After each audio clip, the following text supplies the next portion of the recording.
नाम हैं श्री जावेद अख्तर और श्री मुफ्ती शमाइल नदवी जी। मैं कुछ बुनियादी चीज़ें आप लोगों को बता दूं ताकि ये बहस व्यवस्थित ढंग से चले, वैसे नहीं जैसी बहसों को देखने के हम इन दिनों आदी हो गए हैं। पढ़ी लिखी अकादमिक बहस, इस बहस का प्रारूप कैसा होगा, इसका स्ट्रक्चर कैसा होगा, पहले मैं आपको ये बता देता हूँ। सबसे पहले नौजवान विद्वान मुफ्ती शमाइल नदवी जी 10 मिनट अपनी दलीलें आप लोगों के सामने रखेंगे। उसके बाद जावेद अख्तर साहब 10 मिनट अपनी बात रखेंगे। उसके बाद जिसको हम अंग्रेज़ी में रिबटल कहते हैं, एक जवाबी दौर रहेगा कि आपने जो कहा मैं उससे मुतमईन हूँ कि नहीं हूँ और हमने जो कहा। इसके बाद बहस का राउंड 2 शुरू होगा। दोनों विद्वानों को फिर से 7-7 मिनट का वक्त मिलेगा और इसके बाद रिबटल राउंड 2 होगा 5-5 मिनट का। इसके बाद एक दूसरे से सवाल जवाब होंगे। इसके लिए हमने लगभग 16 मिनट का वक्त तय किया है। अब ये सवालों की प्रकृति पर निर्भर करता है कि कितने सवाल होंगे, इसीलिए हमने वक्त की पाबंदी रखी है। और इसके बाद आखिरी में 5-5 मिनट का वक्त दोनों विद्वानों को एक बार फिर से दिया जाएगा अपने क्लोजिंग आर्ग्यूमेंट के लिए। और उसके बाद जो इस बहस के लिए सबसे ज़रूरी चीज़ है कि आप और हम और इंटरनेट पर देख रहे लाखों करोड़ों लोग, उनके सवाल जवाब होंगे। तो आप लोग जो यहाँ मौजूद हैं, आपके हम कुछ सवाल लेने की कोशिश करेंगे। 30 मिनट का वक्त हमने उसके लिए तय कर रखा है। इस तरह से ये 2 घंटे की बहस पूरी होगी। 2-3 बुनियादी बातें हैं जिनका हमें ध्यान रखना है। किसी भी किस्म की नारेबाजी में हमें शरीक नहीं होना है। ये हल्ला गुल्ला नहीं है, क्योंकि पूरी दुनिया देख रही है, तो एक नज़ीर कायम करनी है, एक उदाहरण लोगों के सामने रखना है कि पढ़े लिखे लोग इत्तेफाकी और नाइत्तेफाकी रखते हुए भी, एक दूसरे से सहमति और असहमति रखते हुए भी बात कह सकते हैं। यहाँ पर मेरे जेएनयू के प्रोफेसर बैठे हैं, पुरुषोत्तम अग्रवाल जी, जिन्होंने हमें क्लास में सिखाया है कि सहमति का साहस और असहमति का विवेक, और इसका ठीक उलट भी, ये बड़ा ज़रूरी है।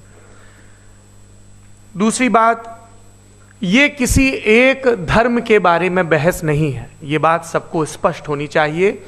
किसी धर्म को महान बताने या किसी धर्म को कमतर बताने की ये बहस नहीं है। तो यदि कोई इस उम्मीद से देख रहा है या यहाँ आया है, तो मैं आपको आश्वस्त करना चाहता हूँ कि आपको नाउम्मीदी हाथ लगेगी।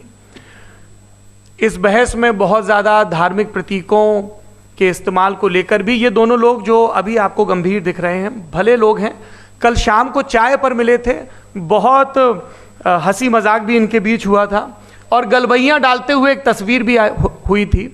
ये इस बात का प्रमाण है कि इंटरनेट पर जो हल्ला मचा हुआ है उसके मुकाबले ये दोनों लोग बहुत ही अच्छे शांत ढंग से बहस के लिए राज़ी हो गए हैं। ट्विटर की बातें ट्विटर तक सीमित, एलन मस्क आजकल उसको एक्स कहते हैं। और अब इस बहस की शुरुआत मैं इन विद्वानों का, हालांकि इनको परिचय की ज़रूरत नहीं, पर हो सकता है, हमें पत्रकारिता में सिखाया जाता है कि नेवर अज्यूम, विज्ञान भी यही कहता है। मुफ्ती शमाइल नदवी साहब इस्लामिक विद्वान, शिक्षाविद हैं, कोलकाता के वाहियान फाउंडेशन के संस्थापक हैं, लखनऊ की प्रतिष्ठित दारुल उलूम नदवतुल उलमा से ग्रेजुएशन किया है, सोशल मीडिया और सार्वजनिक मंचों पर अध्यापन और बौद्धिक कामों में सक्रिय हैं और इस समय इंटरनेशनल इस्लामिक यूनिवर्सिटी मलेशिया से PhD कर रहे हैं। अच्छी बात यह है कि पढ़ाई के साथ साथ ट्रैवल ब्लॉग भी बनाते हैं। पेट्रोनस टावर के सामने का ब्लॉग हमने देखा। हमारे साथ जावेद अख्तर साहब हैं। जावेद अख्तर साहब कवि हैं, शायर हैं, गद्य भी लिखते हैं, फिल्मों के लिए संवाद लिखे हैं, गीत लिखे हैं।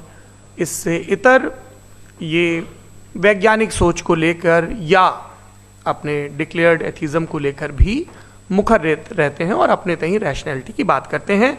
देवियों और सज्जनों, डज गॉड एग्जिस्ट, इस सवाल का जवाब सब अपने अपने तहीं खोजने की कोशिश कर रहे हैं। कोई इसको गॉड डैम पार्टिकल की खोज बताता है, कोई गॉड पार्टिकल की खोज बताता है, कोई हिग्स बोसान की खोज बताता है, कोई ये सवाल जवाब तलाशने की कोशिश करता है कि मास एग्जिस्टेंस में आखिर आया कैसे, हुआ क्या था, सृष्टि के पहले, समय के पहले क्या था। और कोई ये कहता है कि ये सारी खोजें जिस मस्तिष्क में हो रही हैं प्रकृति के क्रम में, वो कैसे विकसित हुआ। मैं उम्मीद करता हूँ कि हम आज इन बुनियादी सवालों के कुछ जवाब हासिल करने में कामयाब हूँ। मैं सबसे पहले मंच पर आमंत्रित कर रहा हूँ मुफ्ती शमाइल नदवी साहब को। आइए सर जी।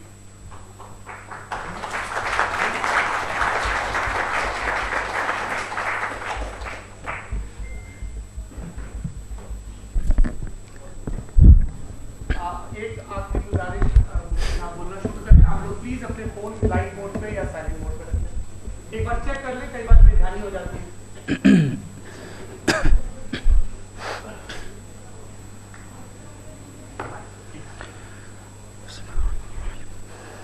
तमाम तारीफ़ें उस क्रिएटर के लिए जिसने इस यूनिवर्स को एक मकसद के तहत पैदा किया है।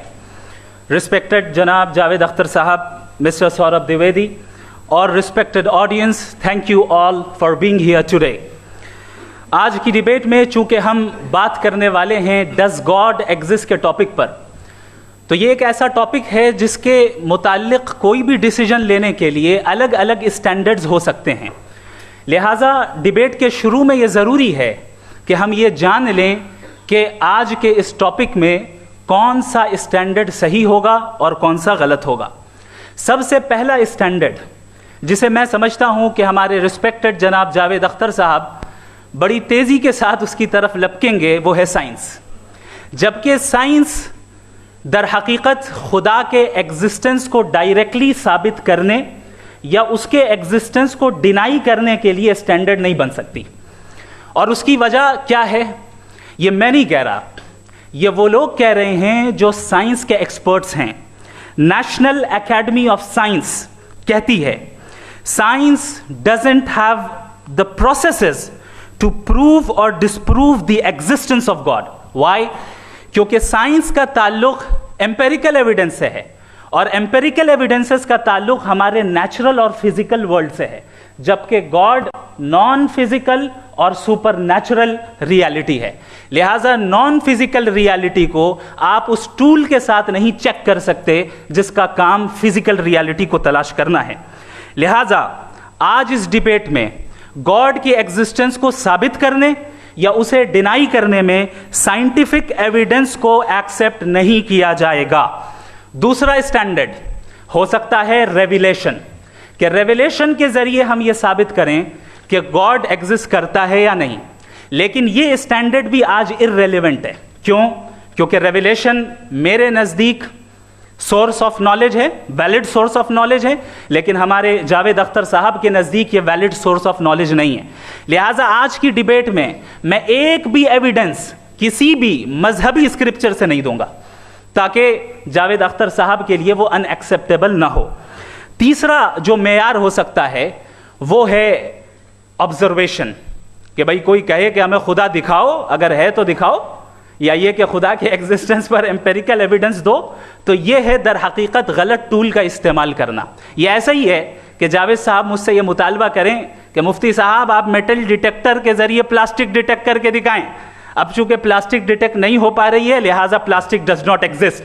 No, you are using the wrong tool. इस टूल से प्लास्टिक को डिटेक्ट नहीं किया जाता।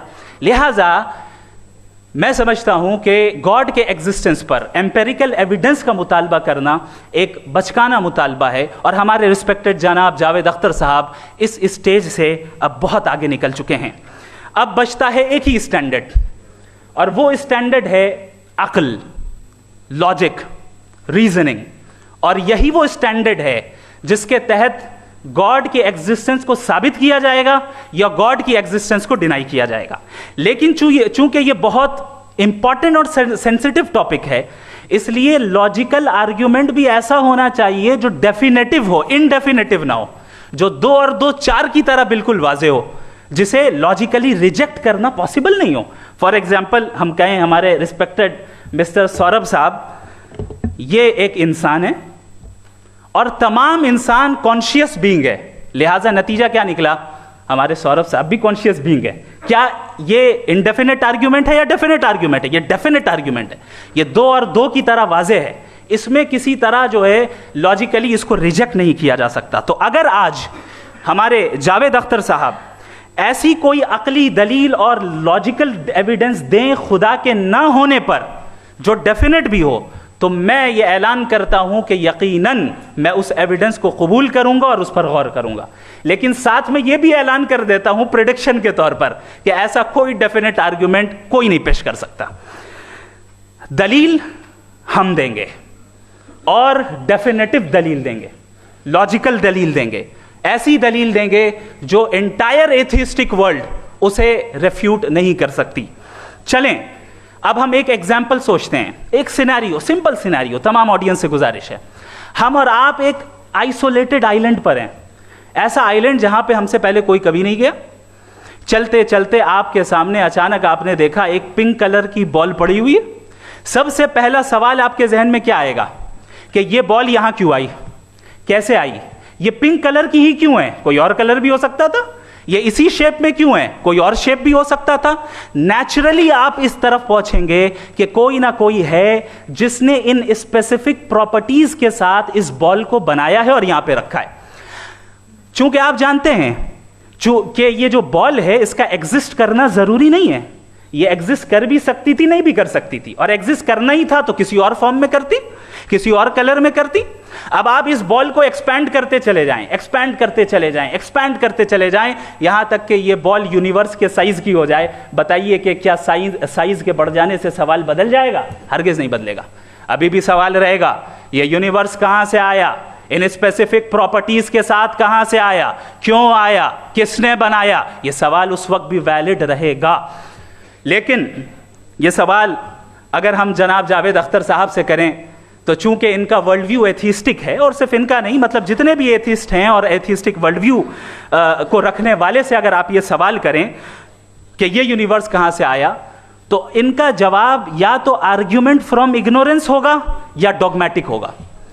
या तो ये कहेंगे कि मुझे नहीं पता कि ये कहां से आया, लिहाजा गॉड डज नॉट एग्जिस्ट, ये आर्ग्यूमेंट फ्रॉम इग्नोरेंस है, या ये कहेंगे कि ये यूनिवर्स खुद ब खुद बन गया। इसका मतलब ये है कि उस बॉल को भी खुद ब खुद बन जाना चाहिए, लेकिन बॉल के ताल्लुक से ये एक्सप्लेनेशन एक्सेप्ट नहीं की जाएगी कि ये खुद ब खुद बन गई, लेकिन यूनिवर्स के ताल्लुक से कर दिया जाएगा। इसे हम दूसरे अल्फाज में डॉगमा भी कह सकते हैं। दूसरी चीज, हमारे जावेद अख्तर साहब जरूर गॉड ऑफ गैप्स की मिसाल भी जरूर देंगे, और मिसाल देंगे कि पहले ज़माने में बिजलियां कड़कती थी तो लोगों ने किसी एक खुदा की तरफ, और बारिश होती थी तो दूसरे खुदा की तरफ मंसूब कर दिया, उनके पास दलील नहीं थी। यह हमारा वर्ल्ड व्यू है ही नहीं, यह हमारा वर्ल्ड व्यू है ही नहीं, क्योंकि नेचुरल फिनोमेना के प्रोसेस की इंटरप्रिटेशन को जान लेने से यह कहां से साबित हो गया कि गॉड एग्जिस्ट नहीं करता है। इस पर मैं इंशाअल्लाह अभी आगे बात करूंगा। आप हजरात ये भी देखेंगे, और मैं ये एक्सपेक्ट करता हूं कि हमारे रिस्पेक्टेड जनाब जावेद अख्तर साहब ज़रूर इमोशनल आर्ग्यूमेंट्स भी देंगे, जो कि एक लॉजिकल फेलेसी है जब बात आती है ट्रुथ को डिसाइड करने में। क्यों? मिसाल के तौर पर वो कहेंगे कि अगर गॉड है तो ईविल क्यों एग्जिस्ट करता है, जबकि मैं कहता हूं ईविल का एग्जिस्ट करना गॉड के एग्जिस्ट करने की दलील है, उसके खिलाफ नहीं है। चूंकि अगर गॉड है तो हम सब उसके सामने अकाउंटेबल हैं, और अगर हम अकाउंटेबल हैं तो अकाउंटेबिलिटी के लिए ईविल का मौजूद होना जरूरी है, उसके बगैर हम अकाउंटेबल नहीं हो सकते। और अगर हम अकाउंटेबल नहीं हैं तो हम जनाब जावेद अख्तर साहब से पूछेंगे कि आप बताएं कि फिर सफरिंग इस दुनिया में क्यों है? अगर खुदा नहीं है तो सफरिंग क्यों है? और उन लोगों के जज्बे का क्या जिनके अंदर सफरिंग के बाद इंतकाम लेने का जज्बा पाया जाता है और वो इस दुनिया से ऐसे ही चले गए, क्या उनकी सारी तकलीफें बेकार चली जाएंगी? अब आ जाएं उसी एग्जाम्पल की तरफ कि बॉल, मुझसे अगर कोई पूछे इस बॉल को किसने बनाया और या इस एक्सपेंडेड बॉल को किसने बनाया, मैं कहूंगा कि चूंकि ये यूनिवर्स और इस यूनिवर्स की तमाम चीज़ें कॉन्टिंजेंट हैं। कॉन्टिंजेंट होने का मतलब ये होता है कि जो अपने एग्जिस्टेंस पे किसी के ऊपर डिपेंड करती हो, तो जाहिर है ये यूनिवर्स कॉन्टिंजेंट है। और अगर कोई चीज़ कॉन्टिंजेंट नहीं है तो मैं रिक्वेस्ट करूंगा कि मुझे दिखा दें कि कौन सी चीज़ यूनिवर्स में कॉन्टिंजेंट नहीं है, हम भी ज़रा गौर कर लें और हम भी देख लें।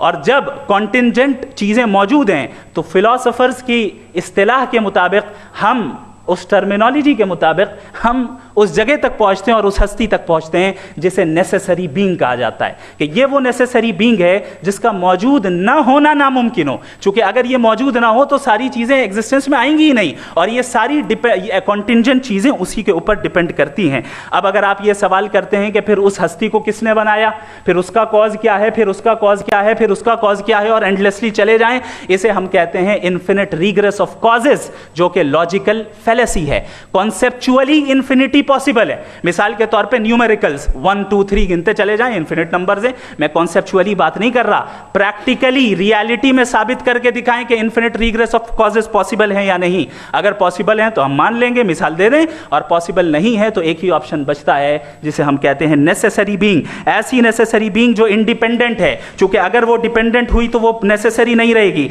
ऐसी इंडिपेंडेंट बीइंग जो इटर्नल है, अगर वो इटर्नल नहीं होगी, उसकी बिगिनिंग होगी तो वो खुद कॉन्टिंजेंट है। ऐसी बीइंग जो पावरफुल है, क्योंकि कॉन्टिंजेंट को एक्चुअलाइज करने के लिए पावर चाहिए। ऐसी बीइंग जो इंटेलिजेंट है और नॉलेजेबल है, क्योंकि ये यूनिवर्स स्पेसिफिक फॉर्म और स्पेसिफिक लॉज ऑफ नेचर के तहत प्रिसाइजली चल रहा है। Thank you. थैंक यू मुफ्ती साहब। मैं इन दलीलों के बाद जावेद अख्तर साहब से गुजारिश करूंगा, आप बैठ के बोलना चाहेंगे या बाहर? जी।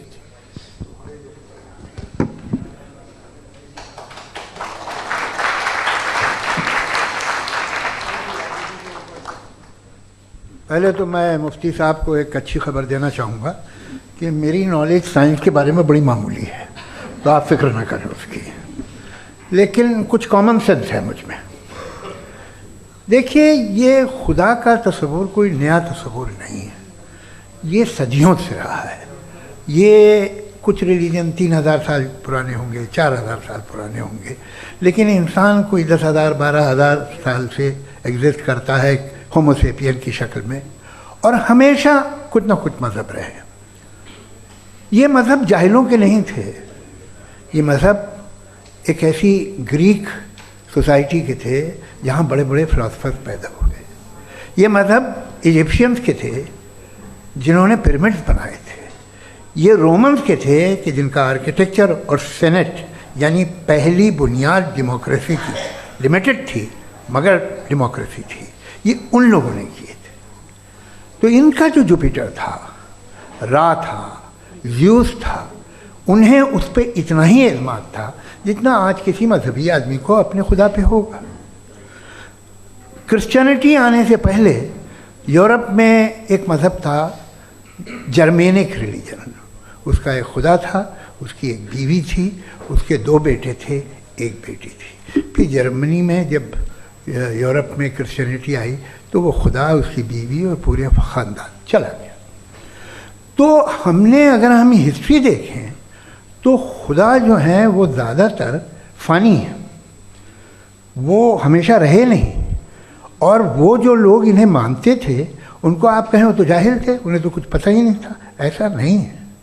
वो अपने वक्त में बड़े काबिल लोग थे और अपने वक्त में उन्होंने बड़े बड़े काम किए हैं, फिलोसफर्स थे, साइंटिस्ट थे, लेकिन उनका मज़हब कहाँ गया, उनके खुदा कहाँ गए? आज जो खुदा हैं दुनिया में लोग उन्हें मानते हैं। आपको क्या मालूम कि कितने बरसों के बाद क्या होने वाला है? हम यूरोप में देखते हैं तो चर्च खाली हैं। तो वक्त के साथ चीज़ें बदलती हैं। जहाँ तक इसका ताल्लुक़ है मज़हबों का, हर मज़हब आपसे एक चीज़ मांगता है, फेथ। ये फेथ क्या चीज़ होती है? What is the difference between faith and belief? ये तो बहुत ही अहमकाना बात होगी कि कोई आदमी कहे साहब अगर खुदा है तो मुझे दिखाइए। ये तो जाहिलाना बात हुई। मैंने तो नॉर्थ पोल नहीं देखा है, मगर मैं मानता हूँ कि नॉर्थ पोल है। मैं क्यों मानता हूँ? इसलिए कि अगर ये दुनिया राउंड है तो उसका कोई टॉप होगा। कुछ लोग हैं जो वहाँ गए भी हैं, कॉमन सेंस कहता है कि ऐसा होगा, सबूत है, गवाह है, रीज़न है। तो ये मेरा फेथ नहीं है। तो फेथ में और बिलीफ में डिफरेंस क्या है? जो मज़हब मांगता है आपसे, हर मज़हब फेथ मांगता है। फेथ का मतलब ये है कि ना कोई गवाह हो, ना कोई सबूत हो, ना कोई रैशनल हो, ना कोई लॉजिक हो, ना कोई प्रूफ हो, मगर तुम एक बात को मानो। ये है फेथ। वरना बिलीफ होता। अगर इसमें कुछ भी सबूत होते, गवाह होते, तो फिर इसे आप बिलीफ कहते हैं। जैसे मेरा बिलीफ है कि नॉर्थ पोल है, मेरा फेथ थोड़ी है। फेथ इन तमाम शर्तों को रद्द करता है। तो फिर स्टुपिडिटी क्या है? अगर मैं एक बात ऐसी मानूं जिसकी ना कोई लॉजिक है, ना कोई रैशनल है, ना कोई प्रूफ है, ना कोई गवाह है, ना कोई सबूत है, और मैं उसे मानूं, तो ये स्टुपिडिटी हुई। इसे ही भाई कल को मैं यकीन कर लूँ कि एलॉन मस्क जो है मेरा भाई है, तो मुझे इंतहाई खुशी होगी, सुकून भी बहुत मिलेगा मुझे। लेकिन और कहे भाई क्यों मानते हो, क्या सबूत है भाई, वो तो अमेरिकन है और तुम तो इंडियन हो, वो तो नस्ल अलग है, तुम्हें कभी मिले भी नहीं। साहब देखिए मेरा फेथ है, इस पर बात न किया। फेथ का मतलब ही यह है कि आप प्रूव नहीं कर सकते। अगर आप प्रूव कर सकते हो तो फेथ की ज़रूरत ही नहीं, फिर तो आप बात करेंगे, आप कितनी बहस कर लीजिए। अल्टीमेटली दुनिया का हर मजहब फेथ पे टिका है, और फेथ का मतलब है एक ऐसा यकीन जिसका कोई सबूत, कोई गवाह, कोई रैशनल नहीं। अब आप ये कहें, क्या आप ये क्यों कह रहे हैं कि साहब ये कायनात किसने बनाई? कमाल ये है कि आपने बताया कि एक आइलैंड पे गए और एक बॉल देखी। आपने ये नहीं कहा कि आइलैंड किसने बनाया, आपको सिर्फ बॉल पे हैरत हुई। हमने आइलैंड पे हमने हैरत नहीं की, होते हैं आइलैंड। इसी तरह ये आइलैंड है, सितारे, ये गैलेक्सीज, ये सब आइलैंड हैं, खला में। हम उन्हें टेकन फॉर ग्रांटेड लेते हैं, हम पूछते नहीं किसने बनाए। आपने जजीरे के बारे में भी नहीं पूछा है। मेरी पैदाइश कैसे हुई? क्या मैं प्लान्ड पैदा हुआ था? I was plan to be born, या एक लकी स्पर्म था जो किसी एक से चिपक गया? मेरी पैदाइश रैंडम। और इंसाफ जिसे आप कहते हैं, इंसाफ का तो नेचर से कोई वास्ता ही नहीं है। जो आप कहते हैं कि एक दिन इंसाफ मिलेगा, इंसाफ is a human concept, nature में कोई इंसाफ नहीं। अगर शेर हिरन को खा जाता है तो उसे कोई सजा नहीं मिलती। अगर एक आंधी आती है और हरे भरे पेड़ों को उखाड़ के फेंक देती है तो आंधियों की जेल नहीं होती है। नेचर में इंसाफ नहीं, इसलिए मुझे नेचर को इंसाफ की ज़रूरत भी नहीं। नेचर तमाम एक है। अब हम कहें कि साहब ये देखिए जो मैंने खाना खाया था, ये मेरी आँख तो नहीं यूँ कर दिया उसे, तो इसे सज़ा मिलनी नहीं, वो सिस्टम है, ऐसे ही चल रहा है। नेचर बग़ैर इंसाफ के है। इंसाफ इज़ अ ह्यूमन कॉन्सेप्ट। तो जो आपसे कहता है कि मैं तुम्हें इंसाफ दूंगा, वो इंसानी जहन की पैदावार है। ये नेचुरल है ही नहीं, ये आसमानी है ही नहीं। नेचर का तसव्वुर, इंसाफ का तसव्वुर। भाई आप साथ मिलते हैं, अब आप लेफ्ट हैंड ड्राइव कर लें, ये क्या है? तमाम सच, तमाम नेकी, तमाम शराफत लेफ्ट हैंड ड्राइव है। वरना क्या होगा, या तो आप क्रॉस कर देंगे, आपका एक्सीडेंट हो जाएगा, या आप किसी को मार देंगे, या ट्रैफिक जैम हो जाएगा। झूठ, बेईमानी, रिश्वतखोरी, ये तमाम जो है driving on the wrong side है। इसके ऊपर कुछ नहीं। ये तो हमने बनाया, जैसे हमने लेफ्ट हैंड ड्राइव बनाई है। ये कॉन्सेप्ट ऑफ इंसाफ जो है ये हमारा है, इसका नेचर से कोई वास्ता नहीं। शेर खा जाता है हिरन को, उसे जेल होती है क्या? कुछ भी नहीं, है ही नहीं। तो ये जो दुनिया के रिलीजन प्रॉमिस करते हैं आपसे इंसाफ, इसी से मालूम होता है कि मैन मेड है। ये तसव्वुर कहीं और का है ही नहीं। जो नेचर है, कुछ लोग कहते हैं नेचर ही खुदा है, तो नेचर में तो इंसाफ नहीं कहीं। और आप वादा कर रहे हैं कि तुम्हें मरने के बाद इंसाफ मिलेगा। मुझे अगर मिलेगा तो मैं बहुत खुश होऊंगा, लेकिन मैं यकीन नहीं कर पाता हूँ, इसलिए कि मैं फेथ नहीं पैदा कर सकता। The very fact that religions demand faith, इसका मतलब है कि उनके पास जस्टिफिकेशन नहीं है। अच्छा साहब, फिर रिलीजन अगर मॉडरेशन में है, कोई सा भी नहीं, वो आप में कुछ खूबियाँ भी पैदा करता होगा। देखिए उससे ये फ़ायदा है, वो फ़ायदा है। अल्कोहल जो है वो ज़्यादातर दवाओं में यूज़ होती है, और एक सर्वे किया गया था अमेरिका में कि लॉन्जिटिविटी किन लोगों की है। तो एक तरफ वो लोग थे जो शराब पीते ही नहीं थे, और एक तरफ वो थे जो एक बोतल शराब रोज़ पीते थे। सबसे ज़्यादा लंबी उम्र उनकी है जो 2 पैग नाप के शराब पीते और खाना खाते हैं। मगर हम शराब को बुरा समझते हैं, मैं भी बुरा समझता हूँ। क्यों? ऐसा होता नहीं। कुछ चीज़ों में आदत होती है कि वो बढ़ती है। आज तक में एक आदमी दूध पीता है, आप 10 साल बाद भी मिलेंगे तो एक ही गिलास पीता होगा। ऐसा नहीं होता, सुबह से दूध पीता रहता है। मिल्कोहलिक मैंने नहीं देखे, अल्कोहलिक होते हैं। ये टेंडेंसी है मजहब की कि वो बढ़ता है, जैसे कैंसर बढ़ता है, जैसे शराब बढ़ती है। कुछ लोग होंगे जो उसे सही तरह से यूज़ करते हैं। मुझे यकीन है कि हमारे मुफ्ती साहब भी उनमें से एक हैं। इनसे बहुत खुशी हुई मुझे इनसे मिलकर। लेकिन कितने लोग हैं कि आज आप देखते हैं दुनिया में जो तबाहियाँ हैं, इनमें कितना हाथ है उन लोगों का जो बिलीवर कहते था मजहब ये नहीं कहता, ना कहता होगा, मगर जब ये मजहब पीते हैं तो ऐसे बिहेव करते हैं।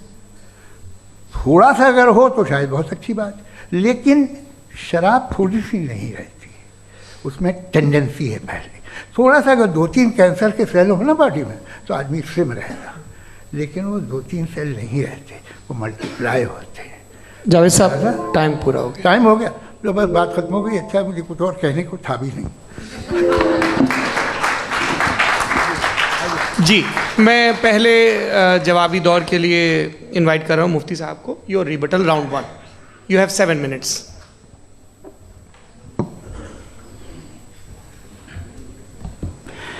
Thank you very much Javed साहब। आपकी बात को सुनकर बड़े महजूज हुए हम लोग। महजूज, do you understand? We enjoyed. Okay, अब थोड़ा सा लॉजिकली उसको हम लोग दरअसल हम लोगों ने कल गुजारिश की थी मुफ्ती साहब से भी, जावेद साहब से भी, कि हिंदुस्तानी ज़बान आम फहम सबको समझ में आ जाए और जहाँ कहीं आप मुश्किल शब्द इस्तेमाल करें वहाँ बताते भी चलें। Thank you. तो सबसे पहले हमारे रिस्पेक्टेड जावेद साहब ने हवाला दिया कि खुदा फ़ानी है। कितने मजहब आगे चले गए, किसी ने जुपिटर को खुदा माना, किसी ने किसी को माना। मैं कहता हूँ जिसने कॉन्टिंजेंट चीज़ को खुदा माना, गलत माना, वो खुदा ही नहीं, वो खुदा ही नहीं है। हम तो नेसेसरी बीइंग को साबित करने बैठे हैं, वो नेसेसरी कॉज जो इटरनल है, जो अबदी भी है और अजली भी है। हम किसी और को साबित करने नहीं बैठे। दूसरी चीज़ उन्होंने कहा कि फेथ एंड बिलीफ, ये एक ऐसी डेफिनेशन है फेथ की जो इन्होंने पहली मर्तबा पेश की है, या माफ़ कीजिएगा इन्होंने पहली मर्तबा पेश नहीं की है, रिचर्ड डॉकिंस ने पहली मर्तबा पेश की है। मुझे मालूम है ये सोर्स कहाँ से है। एपिस्टेमोलॉजिकली फेथ और बिलीफ का फ़र्क आप इस तरह नहीं कर सकते सर। फेथ सही भी होता है, गलत भी होता है। बिलीफ सही भी होता है, गलत भी होता है। जो लॉजिक, रीजन और एविडेंस से बैक्ड होगा वो फेथ सही होगा। और आप जिस फेथ की बात कर रहे हैं कि इलॉजिकल है और उसके पीछे नहीं है, तो we are on the same page. हम नहीं मानते उस फेथ को, जो फेथ ऐसा हो जिसके पीछे कोई लॉजिक ना हो, एविडेंस ना हो, हम नहीं मानते। हम तो उस फेथ के कायल हैं जिसके पीछे लॉजिक हो और एविडेंस हो। तो बिलीफ सही भी होता है, गलत भी होता है, फेथ भी सही होता है और गलत भी होता है। तो आज फेथ और बिलीफ के डिफरेंस पे बात नहीं हो रही है। आज आप चाहे फेथ एक्सेप्ट कर लें या बिलीफ एक्सेप्ट कर लें, आज ये बात होगी कि ट्रूथ क्या है। चाहे ट्रू बिलीफ सही है या ट्रू फेथ सही है, और फॉल्स फेथ क्या है और फॉल्स बिलीफ क्या है, बात इस पे हो रही है। दूसरी चीज इन्होंने पूछा स्टुपिडिटी फिर क्या है। अगर फेथ रिलीजन स्टुपिडिटी नहीं है तो और क्या है? चूंकि फेथ का मुतालबा करते हैं तो स्टुपिडिटी क्या है? मैं कहता हूं स्टुपिडिटी एथिज्म है। उसकी वजह यह है कि आप एक सड़क पे जा रहे हो और आप किसी गार्डन में जाएं और देखें वहां लिखा है फूलों के साथ I love Javed Akhtar, and I really do, I love you sir. So जब आप वहां पर पहुंचे तो वहां पहुंचकर अब ये बताएं, क्या आप ये कहेंगे wow what a natural selection? ये क्या नेचुरल सिलेक्शन है? नहीं, ये प्रिसाइजली डिजाइंड है, इसके पीछे डिजाइनर है। लिहाजा अगर कोई एक ऐसी कॉमन सेंस की बात को कबूल नहीं कर रहा है कि यूनिवर्स जो इतने प्रिसाइजली काम कर रहा है, हम कह दें कि खुद ब खुद बन गई, मैं समझता हूं इससे बड़ी स्टुपिडिटी और कुछ नहीं है। ये इर्रेशनल चीज है। फिर हमारे सर ने कहा कि आपने बॉल पे फोकस किया, आइलैंड पे फोकस नहीं किया। अरे आइलैंड को किसने बनाया यही समझाने के लिए तो बॉल की मिसाल दे रहा हूं। और बॉल भी कॉन्टिंजेंट है, आइलैंड भी कॉन्टिंजेंट है, दोनों नेसेसरी बीइंग का मुतालबा करते हैं। आगे इन्होंने कहा कि नेचर में कोई इंसाफ नहीं है। हम डिसाइड करते हैं कि मोरालिटी क्या होती है, इंसाफ क्या होता है। हम डिसाइड करते हैं, जैसे ड्राइविंग सीट में ट्रैफिक वाला, ये तो किसी खुदा ने नहीं कहा, ये है, इसे कहते हैं फॉल्स इक्विवेलेंस। ये एक लॉजिकल फेलेसी है। आपने जो है मिसाल दी ड्राइविंग की और ट्रैफिक की, ये सब्जेक्टिव मोरालिटी है। आप सब्जेक्टिव मोरालिटी को मिसाल बनाकर ऑब्जेक्टिव मोरालिटी के ऊपर नहीं थोप सकते। इंसाफ की ऑब्जेक्टिव मोरालिटी। अगर आप ये कहते हैं कि नेचर में इंसाफ नहीं है, तो इंसाफ का न होना ये नेचुरल हुआ, तो फिर नेचर को नेचर रहने दे, क्यों हम इतना स्ट्राइव कर रहे हैं दुनिया में इंसाफ लाने के लिए? ये तो इलॉजिकल बात है, इरैशनल बात है।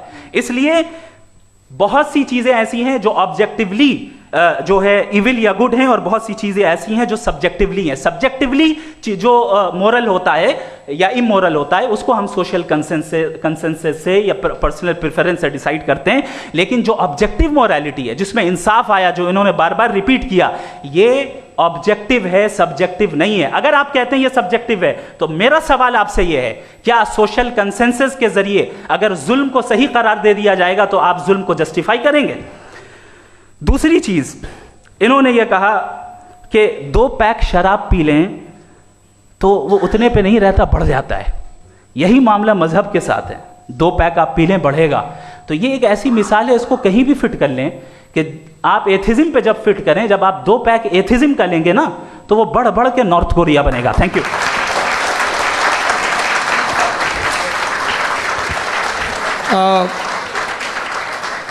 फर्स्ट राउंड के रिबटल के लिए मैं जावेद साहब को इनवाइट कर रहा हूं। आपके पास 7 मिनट का वक्त है, रीसेट कर दीजिएगा प्लीज़। मुझे इस बात की खुशी है कि मुफ्ती साहब ने भी मान लिया कि नेचर में कोई इंसाफ नहीं है। तो कोई भी चीज़ जो इंसान ने नहीं बनाई है उसमें इंसाफ नहीं होता है। एक बात मैं आपसे अर्ज़ करूँ, जरा पता लगा लीजिएगा, ये जो आप बाग में जाते हैं बेहद खूबसूरत फूल देखते हैं ना, इनमें से कोई नेचुरल नहीं है। ये सारे फूल क्रॉस करके बनाए गए हैं। जो जंगल में फूल होते हैं निहायत मामूली होते हैं। ये फूल इंसानों ने बनाए हैं। जो आप बाग में देख के वाह वाह कहते हैं, ये इंसानों के बनाए हुए हैं। डिफरेंट फूलों को क्रॉस करके, डेवलप करके, फिर क्रॉस करके इस तरह से बनाए गए। नेचुरल फ्लावर नहीं। किसी जंगल वीरान में जाके आप गुलाब के फूल नहीं देखेंगे। ये सब बनाए हुए इंसान ने, बहुत से काम इंसान ने किए। बाकी है कि आपने मेरी एक बात का जवाब नहीं दिया, जिससे मुझे शिकायत है कि फेथ क्या है और आप फेथ मांगते क्यों हैं मुझसे? आप तो लॉजिकल हैं, आपके पास तो सारे रैशनल्स हैं, आपके पास सारे सबूत हैं, तो आपको फेथ की डिमांड क्यों करते हैं कि भाई तुम सरेंडर कर दो और सवाल मत करो? कोई मजहब सारे सवाल करने की इजाज़त नहीं देता है और मना करता है कि ज़्यादा सवाल ना करो, बहक जाओगे तुम। आप क्यों रोकते हैं? हकीकत यह है कि इंसानी तारीख क्या है। इंसानी तारीख ये है कि दुनिया में 2 तरह के लोग हुए हैं। एक वो जिन्होंने अपनी लाइल्मी की परस्तिश की है, दूसरे वो जिन्होंने अपनी इग्नोरेंस या लाइल्मी से झगड़ा किया है और मालूम किया है कि क्या है। ये जो आप कह रहे हैं, आज आप हैरान हैं कि भाई ये यूनिवर्स कैसे बनी। लोग हैरान थे कि सूरज डूबता है तो इधर से कैसे निकलता, और आप एक कदम जाके हमेशा का मानने को तैयार है। एक कदम पीछे ही मान जाइए भाई। आप इसके बाद जाते हो, कहते सवाल ना करना कि ये कहाँ से आया, ये पावर तो हमेशा से हमेशा रहेगी। तो आप यूनिवर्स के बारे में मानने में क्या तकलीफ है? एक कदम पहले रुक जाइए। ये हमेशा से थी या नहीं थी, हमें मालूम नहीं है। और ये कहना कि हमें मालूम नहीं है, कमाल ये है कि दुनिया के सारे मजहब सब जानते हैं ये दुनिया कैसे बनी थी, कैसे मिटेगी, मरने के बाद क्या होगा, इनको सब इल्म है। इनको किसी को डायनासोर होते थे पहले ये नहीं पता था, किसी को नहीं पता। किसी भी दुनिया की मजहबी किताब में डायनासोर का जिक्र नहीं है। लेकिन बाकी सब बातें, how to make universe in 4 easy lessons and बाकी सब पता है। जिसको सब पता है वो गड़बड़ है। हम में ये इनकिसार, ये ह्यूमिलिटी होनी चाहिए कि हम ये कहें कि हमें ये बहुत सारी बातें नहीं मालूम, लेकिन हम उनकी परस्तिश ना करें, अपनी लाइल्मी को की परस्तिश ना करें। हम उसे पता लगाने की कोशिश करें। जिस दुनिया में आप बैठे हैं सर, ये हॉल जो है, ये इलेक्ट्रिसिटी जो है, ये माइक जो है, जिस हवाई जहाज से आप आए थे, वो जिस कार से आप यहाँ आए हैं, ये सब उन लोगों की बनाई हुई है जिन्होंने सवाल किए थे। ये दुनिया जिसमें आप आज आराम से हैं, ये उन लोगों की बनाई है कि जिन्होंने सवाल किए थे। और हर स्टेज पे इन सवालों को मकरूह कहा गया था। गलत कहा गया था। आप ज़रा तारीख पढ़िए, एक बड़ी दिलचस्प किताब है बर्ट्रैंड रसेल की, जिसमें उसने रिलीजन एंड साइंस कि कब से रिलीजन जो है साइंस के अगेंस्ट है, और हद तो ये है कि भाप के इंजन के खिलाफ थे, स्टीम इंजन के भी खिलाफ थे, और फतवे हुए उन पर, वेटिकन ने दिए। तो ये हमेशा, अभी जैसे ही ये राइट विंगर आते हैं अमेरिका में पावर में, तो वो जो अपना ये क्या बोलते हैं उसे, सीड क्या बोल रहे, सीड क्या जो, हाँ नहीं सीड जो होते हैं जिन पे जी, नहीं भाई, वो जो ह्यूमन बॉडी के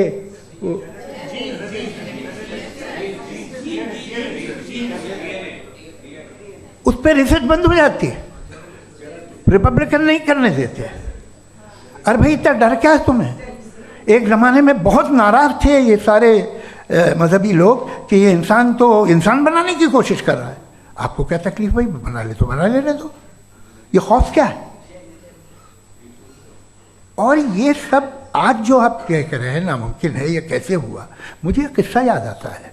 जब मैं छठी क्लास में था तो मैं मैथमेटिक्स में बहुत वीक था, तो एक टीचर रख दिया गया, उसने 1 2 3 4 5 6 7 को सिखा दिया मुझे। वो दिन मैं भूल नहीं सकता हूँ मुफ्ती साहब, जिस दिन उसने ये बताया कि 1/2 क्या होता है और 3/4 क्या होता है। मुझे ऐसा लगा कि मेरा सर बीच से फट जाएगा। यह आदमी कह रहा है कि जो दीवार के अंदर जाओ वॉक करते हुए। आज हंसता हूँ मैं इस बात पे। तो आज जो बातें आपके जहन से बिल्कुल परे हैं और आप हैरान होते हो उन्हें देख के, एक वक्त आएगा कि मामूली लगेंगे। और हुआ है, आपकी इंसानी तारीख ही है। इतनी जल्दी सारे फैसले आप मत कर लीजिए, थोड़ा ये ह्यूमिलिटी रखिए कि भाई ये हमें नहीं मालूम। ये कहने में क्या आ रहा है? ये यूनिवर्स कहाँ तक फैली, ये कब से है और कब तक रहेगी, हमें नहीं मालूम। आपने फैसला कर लिया कब बनी। ये आपके हिसाब से कोई 14 बिलियन ईयर्स बनी जो समझा जाता है। उससे पहले हजारों करोड़ों अरबों साल तक खुदा बैठा क्या कर रहा था? खामोश बैठा था, ऐसे ही जमाइयाँ ले रहा था। फिर उसे आइडिया है, यार एक काम करते, वक्त अच्छा गुजर जाएगा, यूनिवर्स बनाते। सोचिए, वो तो हमेशा से है ना, मगर यूनिवर्स हमेशा से नहीं है, ये तो बनाई गई है। और उससे पहले क्या था, इनका क्या काम था? कैसी बात है, ये बड़ा आसान है। जो बात हमें आज धीरे धीरे पता चली है, बरसों 2000 और 2500 साल पहले आपको किसी ने बता दिया कि क्या था, आप मान गए, और तब से वही मान रहे हैं जो 2500 साल पहले कहा गया था। सब कुछ बदल गया है, सॉल्व हो रही हैं चीज़ें। अभी साइंस बिल्कुल दावा नहीं करती, या कोई फिलोसफर ये दावा नहीं करता कि हमें सब मालूम, बल्कि वो कहता है कि हमें जितना मालूम होता है उससे ये मालूम होता है कि हमें कितना कम मालूम।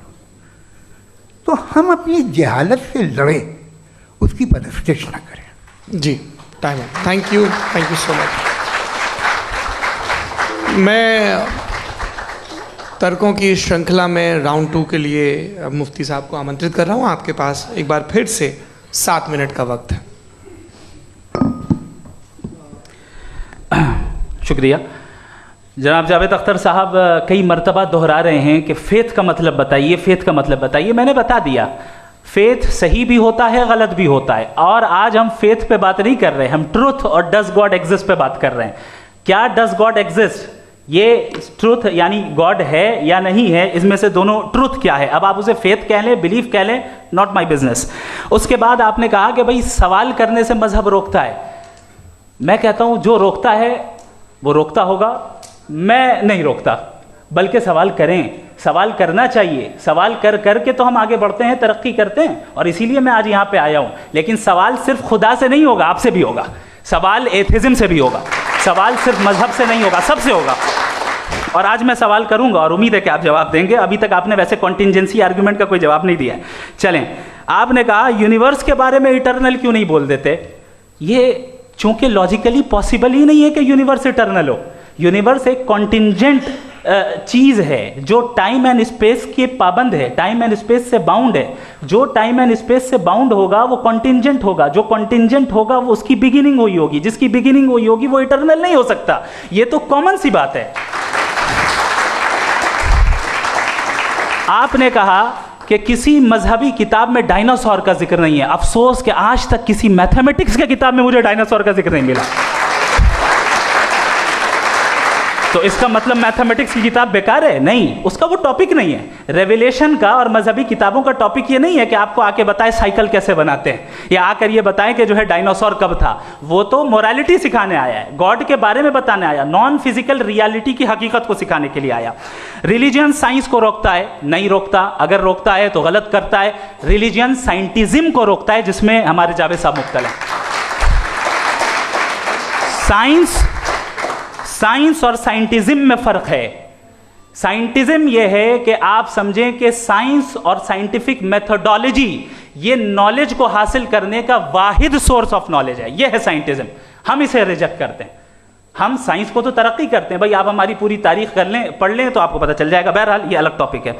उसके बाद इन्होंने एक लफ्ज़ कहा, वेटिकन ने फतवा दिया। वेटिकन का फतवे से कोई ताल्लुक नहीं है, दोनों कॉन्ट्राडिक्टरी अल्फाज हैं। उसके बाद उन्होंने कहा कि भाई हमें नहीं मालूम। अगर नहीं मालूम तो क्लियरली कह देना कि नहीं मालूम है, इसमें क्या हर्ज है। तो वही तो मैं कह रहा हूं ना कि आप कह दें कि नहीं मालूम, लेकिन क्लेम क्यों कर रहे हैं कि गॉड एग्जिस्ट नहीं कर रहा है। आप कह दें नहीं मालूम है, हो सकता है हो सकता ना हो, लेकिन आप क्लेम कर रहे हैं। The moment you say God does not exist, this is a claim, and now the burden of proof is upon you too, जैसे हमारे ऊपर है। और क्यों है मैं बताता हूं, क्यों है ये भी मैं बताता हूं। फिलोसॉफिकली जो क्लेम होता है ना, सिर्फ ये नहीं होता कि इंसान कहे पॉजिटिव क्लेम करे और नेगेटिव क्लेम करे तो बर्डन ऑफ प्रूफ नहीं है। आप मिसाल के तौर पे मैं कहूं कि फुला उस कमरे में कोई नहीं है, मैंने एक नॉलेज का क्लेम किया है। उस कमरे में कोई नहीं है, मैंने एक नॉलेज का क्लेम किया। या तो मैं कहूं मुझे नहीं पता, हो भी सकता है नहीं भी हो सकता है, this is not a claim. लेकिन जब मैं कह रहा हूं कि वहां कोई नहीं है, या मैं कह रहा हूं वहां कोई है, दोनों क्लेम है और दोनों के ऊपर बर्डन ऑफ प्रूफ है। हमारे ऊपर भी बर्डन ऑफ प्रूफ है। मैंने कंटिंजेंसी आर्ग्यूमेंट दिया, इसे तोड़कर दिखाइए। आखिरी चीज, इन्होंने कहा कि खुदा दुनिया बनाने से पहले 150 साल पहले या करोड़ों साल पहले क्या कर रहा था। अरे हजरत, चलें बहरहाल मैं जवाब दे देता हूं। आप हमारे रिस्पेक्टेड पर्सनैलिटी हैं, अगर आप नहीं होते तो मैं इसे एंटरटेन ही नहीं करता। टाइम ये 100 साल पहले या 100 साल बाद, पहले बाद में अभी, ये वो अल्फाज हैं जिनका ताल्लुक टाइम से है। टाइम शुरू ही हुआ है यूनिवर्स की बिगिनिंग के बाद, तो उसके पहले खुदा क्या कर रहा था? सवाल इलॉजिकल है, ये फेलेसी है। यानी आप ये कह रहे हैं कि यूनिवर्स के बनने से पहले खुदा क्या कर रहा था? टाइम के बनने से पहले, पहले का ताल्लुक टाइम से, टाइम उस वक्त था ही नहीं, तो ये सवाल ही इनवैलिड है खुदा के ताल्लुक से। दूसरी चीज, आर्ग्यूमेंट ऑफ कंटिंजेंसी जो मैंने आपके सामने पेश की है, आपने बार बार ये प्रूफ किया और ये कह रहे हैं कि गॉड ऑफ गैप्स। देखिए, पहले नहीं मालूम था, साइंस ने कर दिया। सिंपल की मिसाल से मैं समझा देता हूं। जिस गैप्स की आप बात कर रहे हैं ना, साइंस उन गैप्स को जिन चीज के जरिए भी प्रूव करेगा वो कॉन्टिंजेंट ही होगा। अब चाहे वो फोर्स हो, मैटर हो या एनर्जी हो। लिहाजा सवाल हमारा उस वक्त भी वैलिड होगा जब तक कि आप नेसेसरी बीइंग पे ना आ जाएं, और इन्फिनिट रिग्रेस पॉसिबल नहीं है of causes in practical world, तो जाहिर है कहीं रुकना पड़ेगा। जहां रुकेंगे वही खुदा है। दूसरी चीज, आपने ये कहा, क्या कह रहा था मैं, किस पॉइंट को? What? Oh no, after that, just now. हाँ, जहां रुकेंगे वही खुदा है। बहरहाल, तो टाइम का जिक्र हो गया, गॉड ऑफ गैप, सॉरी, या इसकी एक मिसाल आप ले लें। एक कार है, एक साहब ने देखा कि भाई कार जो है उसके व्हील्स कितने अच्छे लगे हुए हैं, सही जगह पे। स्टीयरिंग जो है कितने अच्छे जगह पे लगी हुई है, और सीट्स कितने वेल डिजाइंड है, कितनी प्रिसाइजली ये कार काम कर रही है। तो जरूर कोई ना कोई इसे क्रिएट किया है, किसी ने क्रिएट किया है। अब जावेद साहब आए और कह रहे जनाब बोनेट खोलिए, इसमें इंजन है, इंजन इस कार को चला रहा है, hence prove no one has created the car. This is illogical, this is irrational. आपने इंजन के जरिए उस गैप को तो साबित किया, लेकिन क्या उससे कार की जो क्रिएशन है और उसका जो क्रिएटर है ये इम्पॉसिबल हो जाए? ऐसा पॉसिबल है? उसका सवाल खत्म हो जाए, ऐसा पॉसिबल है? नहीं। आपने गैप्स को फिल करके, कॉन्टिंजेंट चीजों से गैप्स को फिल करके हमारे ऑब्जर्वेशन को और ब्रॉड कर दिया। अब हमें और पता चल गया कि ये जो कार है इसका सिस्टम कितना ज्यादा कॉम्प्लेक्स है। पहले कम समझते थे, अब कॉम्प्लेक्सिटी और ज्यादा वाजे हो गई। अब हमें समझ में आ रहा है कि हमारी सर्टेनिटी और बढ़ गई कि जरूर इस कार को किसी ना किसी ने बनाया। यही मामला यूनिवर्स का है। साइंस हमेशा फिजिकल वर्ल्ड की चीजों को ही फिल करती जाएगी और फिजिकल चीजों से ही करती जाएगी, चूंकि एम्पेरिकल एविडेंस का ताल्लुक फिजिकल वर्ल्ड से है। आप साइंस के जरिए मेटाफिजिकल रियलिटी को कभी साबित नहीं कर सकते। ये रॉन्ग टूल का इस्तेमाल करना है। ये वही काम है कि आप मेटल डिटेक्टर से प्लास्टिक डिटेक्टर करने चलें, जो कि जाहिर है सही नहीं है। Thank you.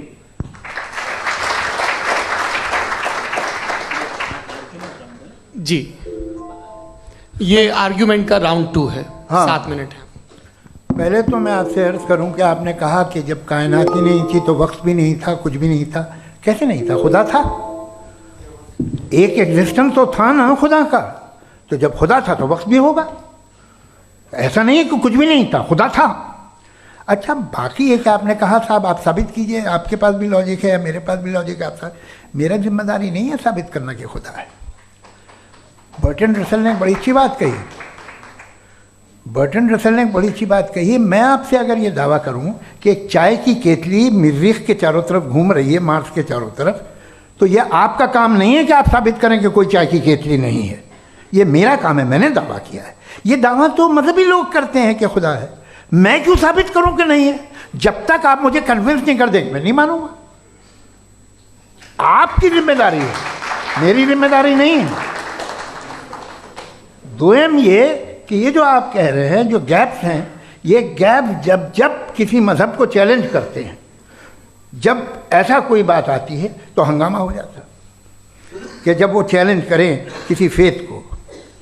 ये तमाम साइंस जो है इसे मुख्तलिफ जगहों पे मुख्तलिफ वक्तों में मजहब ने रोकने की कोशिश की है। ये किताब है religion and science, Burton Russell की, पढ़िएगा, अच्छी लगेगी आपको। तारीख ही है साइंस, मजहब की साइंस से उसका यही रिश्ता है। अच्छा, अब ये हम सोचें कि बहरहाल ये वजूद जो है मजहब और ये बिलीव इन गॉड इंसान को बेहतर बना देता है। तो एक काम कीजिए, हिंदुस्तान वर्ल्ड का नक्शा लीजिए और मार्क कीजिए कि रिलीजन कहाँ कहाँ ज़्यादा है, कहाँ कहाँ, चाहे वो लैटिन अमेरिका हो या मिडल ईस्ट हो या फार ईस्ट हो या हिंदुस्तान के वो इलाके जहाँ मजहबियत ज़्यादा है। रख दीजिए नक्शा अलग। अब दूसरा नक्शा कि कहाँ कहाँ नाइंसाफ़ी, रिप्रेशन, औरतों के हुकूक की पामाली, जुल्म, डिक्टेटरशिप कहाँ है। नक्शा एक ही होगा। तो आप मुझे बताएं कि जो इसका तरकीब इस्तेमाल क्या है। खुदा का तरकीब इस्तेमाल तो बताइए। आप छोटी सी दवा सड़क पे बेचते हैं, उसकी भी तरकीब इस्तेमाल बताते हैं। इसके इस्तेमाल से तो फ़ायदा नहीं हुआ किसी को।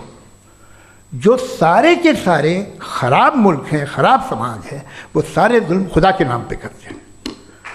वो गलत करते हैं, सही करते हैं, मुझे क्या लेना देना उससे। इस्तेमाल से मालूम होता ना।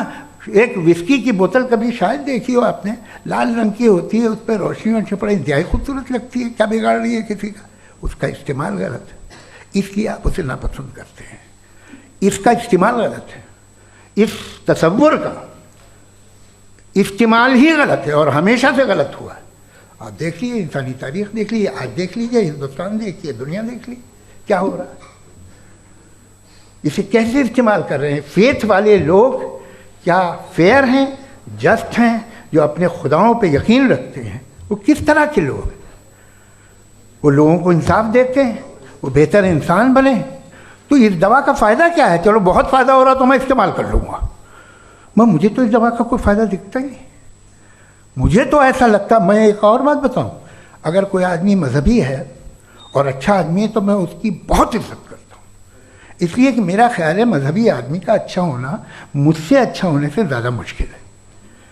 भाई हर चीज़ की एक लिमिट है। आप इतना भाग सकते हैं, इतना नहीं भाग सकते, इतना वजन उठा सकते, इतना नहीं उठा सकते, इतना दूर देख सकते हैं, इतना दूर नहीं देख सकते। उसी तरह कॉमन सेंस कहता है कि आप में नेकी का भी एक कोटा होगा। अब आप अगर सुबह जाते हैं अपनी इबादत गाह और इबादत करते हैं तो बाहर निकलते हैं तो आप तो यही महसूस करते हैं कि आपने एक बहुत अच्छा काम किया, आपकी नेकी का एक बहुत बड़ा कोटा खर्च हो गया जिससे किसी का कोई फ़ायदा नहीं।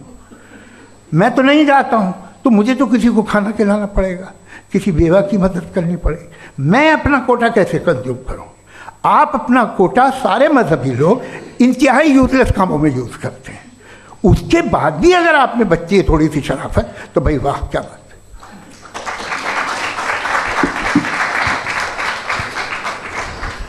एक तो मुझे ये बात बहुत अच्छी लग रही है कि दोनों ही विद्वान समय को मानते हैं और बहुत समय से अपनी दलीलें और बाज़ दफ़ा समय से पहले अपनी तकरीरें पूरी करके अपनी अपनी कुर्सी पर बैठ रहे हैं। ये इस आर्ग्यूमेंट का राउंड 2 पूरा हुआ। अब रिबटल का राउंड 2 है और उसके बाद क्रॉस एग्जामिनेशन होगा। नहीं, आपका आर्ग्यूमेंट हो गया सर। हमारे यहाँ स्कूल के सिलेबस में पंच परमेश्वर कहानी पढ़ाई जाती है प्रेमचंद जी की लिखी हुई। आप निश्चिंत रहिए, आपके कोई राउंड में मिस नहीं होने दूंगा। रिबटल का राउंड 2 मुफ्ती शमाइल नदवी साहब।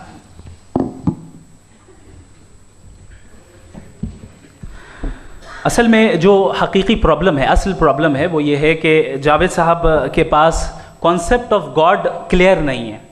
इन्होंने कहा कि कायनात से पहले खुदा तो था, तब भी तो टाइम होगा। ये टाइम कायनात का हिस्सा है। हम खुदा उस खुदा को मानते हैं, नेसेसरी बीइंग का टाइमलेस होना ज़रूरी है चूंकि वो टाइम का क्रिएटर है। जब उसने टाइम को क्रिएट किया तो वो खुद टाइम पे कैसे होगा? उसने जब स्पेस को क्रिएट किया तो खुद स्पेस में कैसे होगा? अगर वो टाइम एंड स्पेस को पहले से ही उसका पाबंद है तो फिर किस चीज़ को उसने क्रिएट किया? लिहाजा ये सवाल गलत है कि खुदा था तो टाइम होगा। बिल्कुल नहीं, टाइम के पाबंद हम है, खुदा नहीं है। हम फिजिकल वर्ल्ड से ताल्लुक़ रखते हैं, वो मेटाफिजिकल रियलिटी है। दूसरी चीज़ इन्होंने मिसाल दी कि चाय की केतली हवा में घूम रही होगी और पता नहीं शायद वो बर्टन रसल का उन्होंने हवाला दिया। बहरहाल यही प्रॉब्लम है। प्रॉब्लम यही है कि हम चीज़ों के दरमियान डिफ्रेंशिएट नहीं कर पाते। ये जो आपने मिसाल दी ये इमेजिनेशन है और मैं जो साबित कर रहा हूँ वो लॉजिकल नेसेसिटी है। आप इमेजिन करने आए तो कुछ भी करें, जुपिटर में पिंक एलिफेंट होगा, यूनिकॉर्न होगा, करें, उससे कायनात पे क्या फ़र्क पड़ता है? उससे आप लॉजिकल नेसेसिटी साबित नहीं कर सकते। मैं तो उस प्राइम कॉज की बात कर रहा हूं, उस नेसेसरी बीइंग की बात कर रहा हूं जिसके बगैर इस कायनात का एग्जिस्टेंस मुमकिन नहीं है। दूसरी चीज़, मजहब को साइंस चैलेंज करती है वगैरह वगैरह, ये हमारा टॉपिक ही नहीं है। मैं इस पर बात करूंगा तो फिर मेरा वक्त चला जाएगा। मजहब के ऊपर चूंकि हमारी डिस्कशन नहीं है, साइंस को मजहब और बिलखुसूस मैं और हमारा वर्ल्ड व्यू कम अज़ कम साइंस को पीछे नहीं करता है, साइंटिज्म की मजम्मत करता है। इसकी वजाहत मैंने पहले कर दी। दूसरी चीज़ इन्होंने कहा वर्ल्ड का नक्शा लीजिए, वर्ल्ड मैप लीजिए, 2 अलग अलग जगह की। हज़रत मैंने ये होमवर्क किया था और मैंने मिडिल ईस्ट का एक नक्शा लिया और यूरोप का एक नक्शा लिया। ये मजहबी इलाका और ये लिबरल और एथीस्ट इलाका। मुझे पता चला कि सबसे ज़्यादा रेप केसेस जो हैं वहाँ पर हैं।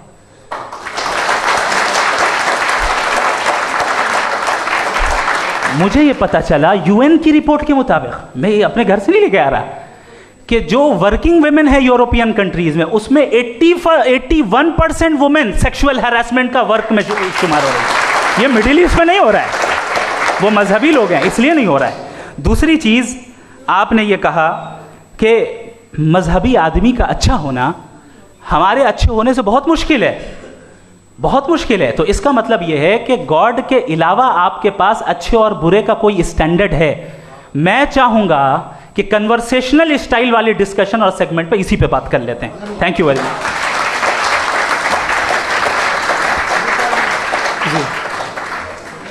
ये रिबटल का राउंड 2 है। आपके पास 5 मिनट का वक्त है और इसके बाद क्रॉस एग्जामिनेशन शुरू करेंगे। आप चाहें तो जो इन्होंने सवाल पूछे उनके जवाब आप रिबटल में भी दे सकते हैं। जी जी, देखिए पहले तो ये बात कि ये मिसाल गलत नहीं है, गलत है। इन्होंने पहले ही हमको डिसार्म कर दिया। कह लिया अकल से मामला सॉल्व नहीं हो सकता, लॉजिक से आप पहुंच नहीं सकते। ये एक मेटाफिजिकल चीज़ है। मेटाफिजिकल अजीब सा लफ्ज़ है, ठीक से किसी को माने नहीं मालूम इसके, तो ऐसा लगता है कुछ बड़ी चीज़ है। अरे भाई क्या होता है मेटाफिजिकल, बताओ, खड़ी हो। ये एक लफ्ज़ है जो कहीं भी इस्तेमाल हो जाता है। जब आप एक बात कर रहे हैं और आप मुझसे बहस कर रहे हैं तो मुझे मेटाफिजिकल मत बताइए, आप लॉजिकली मुझे प्रूव किए। और अगर लॉजिकली आप नहीं बात करते साहब ये मेटाफिजिकल है, तो फिर हम आप बात क्या कर रहे हैं? मेरा आपका किस ज़बान में कॉन्वर्सेशन होगा? और ये कहना कि वक्त पहले नहीं था, तो फिर क्यों कहते हैं ये हमेशा से और हमेशा रहेगा? हमेशा वक्त है, तो आप कैसे कहते हैं वो हमेशा से है और हमेशा रहेगा? हमेशा का मतलब है कोई वक्त, अगर वक्त ही नहीं है तो हमेशा कैसे? बाहर वो रहेगा। अब मैं ये देखता हूँ, आपने कहा ना कि वहाँ रेप ज़्यादा होते हैं, तो हम एक बात देखते हैं कि ये दुनिया जिस पे वो कादर मुतलक है, जिसकी मर्ज़ी के बगैर पत्ता भी नहीं हिलता, ओमनीपोटेंट है, ये दुनिया चल कैसे रही है? और इस दुनिया का हाल क्या है? 45,000 बच्चे जो 10 साल की उम्र से कम थे वो गाज़ा में मरे। भूख से काला हांडी में बच्चे मरते हैं और डिप्थेरिया से मरते हैं। डिप्थेरिया अजीब मर्ज है, गले में जाली बनना शुरू होती है, बच्चा नीला हो जाता है, गरीब का बच्चा, इसलिए कि उपास इलाज नहीं। ये कादर मुतलक है जो चाहे कर दे, इससे आप दुआएं मांगते हैं हमारी ये काम कर दे वो कर दे, तो इसका मतलब डे टू डे लाइफ में वो इंटरफेयर करता है और ये देख रहा है वो। अगर वो वाकई भी है फॉर डिस्कशन सेक, तो मैं जब दुनिया देखता हूँ तो मेरे दिल में उसके लिए कोई इज्जत नहीं पैदा होती। ये क्या कर रहे हो तुम पूरे ऑल पावरफुल हो, ओमनीपोटेंट हो, ओमनी प्रेजेंट हो। तुम तो वहाँ गाज़ा में रहे होगे ना, तुम हर जगह हो। तुम देख रहे थे कि बच्चे की कैसे धज्जियाँ उड़ रही, तुम देख रहे थे और तुम चाहते हो मैं तुम्हारी परस्तिश करूँगा, तुम हो भी। अरे यार, इसके अच्छे तो हमारे चीफ प्राइम मिनिस्टर हैं, कुछ तो ख्याल करते हैं। कमाल है, आप किसकी इबादत कर रहे हैं? अगर वो है भी, ये दुनिया नाइंसाफ़ी से, जुल्म से, जबर से, तशद्दुद से भरी हुई है। और आप ये मत कहिएगा कि वो देख रहा है और वो बताएगा एक दिन। अगर वो देख रहा है और इंटरफेयर नहीं करता तो आप दुआ क्यों मांगते? आप कहते हैं मेरा ये काम करा दे, इसके मतलब है वो दखल दे सकता है, वो आपको नौकरी दिलवा सकता है, भले दूसरे आदमी को न मिले, मगर आपका काम कर देगा चूंकि आपने दुआ मांगी है। तो जब वो आपको नौकरी दिला सकता है, लड़की की शादी कर सकता है, बेटे को ग्रीन कार्ड दिलवा सकता है, तो कम से कम ये जो मर रहे हैं बच्चे, इनको रोक दे, कुछ तो करे। मुझे तो दुनिया में, इस दुनिया का कोई मालिक है, इसका ओमनीपोटेंट कोई रूलर है, और ये दुनिया ऐसी चल रही है। मैं तो चाहूँगा कि भाई ना हो, अगर हो तो बड़ी शर्मिंदगी की बात है। शुक्रिया।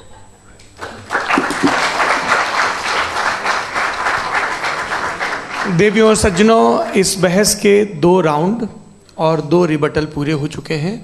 अब सबसे ज़रूरी और सबसे मुश्किल राउंड शुरू हो रहा है, क्रॉस एग्जामिनेशन का। अब इन विद्वानों की सज्जनता की एक परख भी होगी और वक्त हमने 16 मिनट का तय किया है। पहला सवाल आप पूछना चाहेंगे? जी बिल्कुल। पहले बोले भी आप माइक ले लीजिएगा हाथ में, ये नीचे से ऑन जी। मैं बोलता हूँ, ये दायस हटा सकते हैं क्या हम थोड़ा क्विकली? दायस पीछे कर दीजिए बस थोड़ा सा, है, ताकि ये जो दाएं बाएं लोग बैठे हैं इसे हटा दीजिए। अब हम वहाँ तो जाने वाले नहीं, आराम से आराम से दोनों तरफ से हटा दीजिए।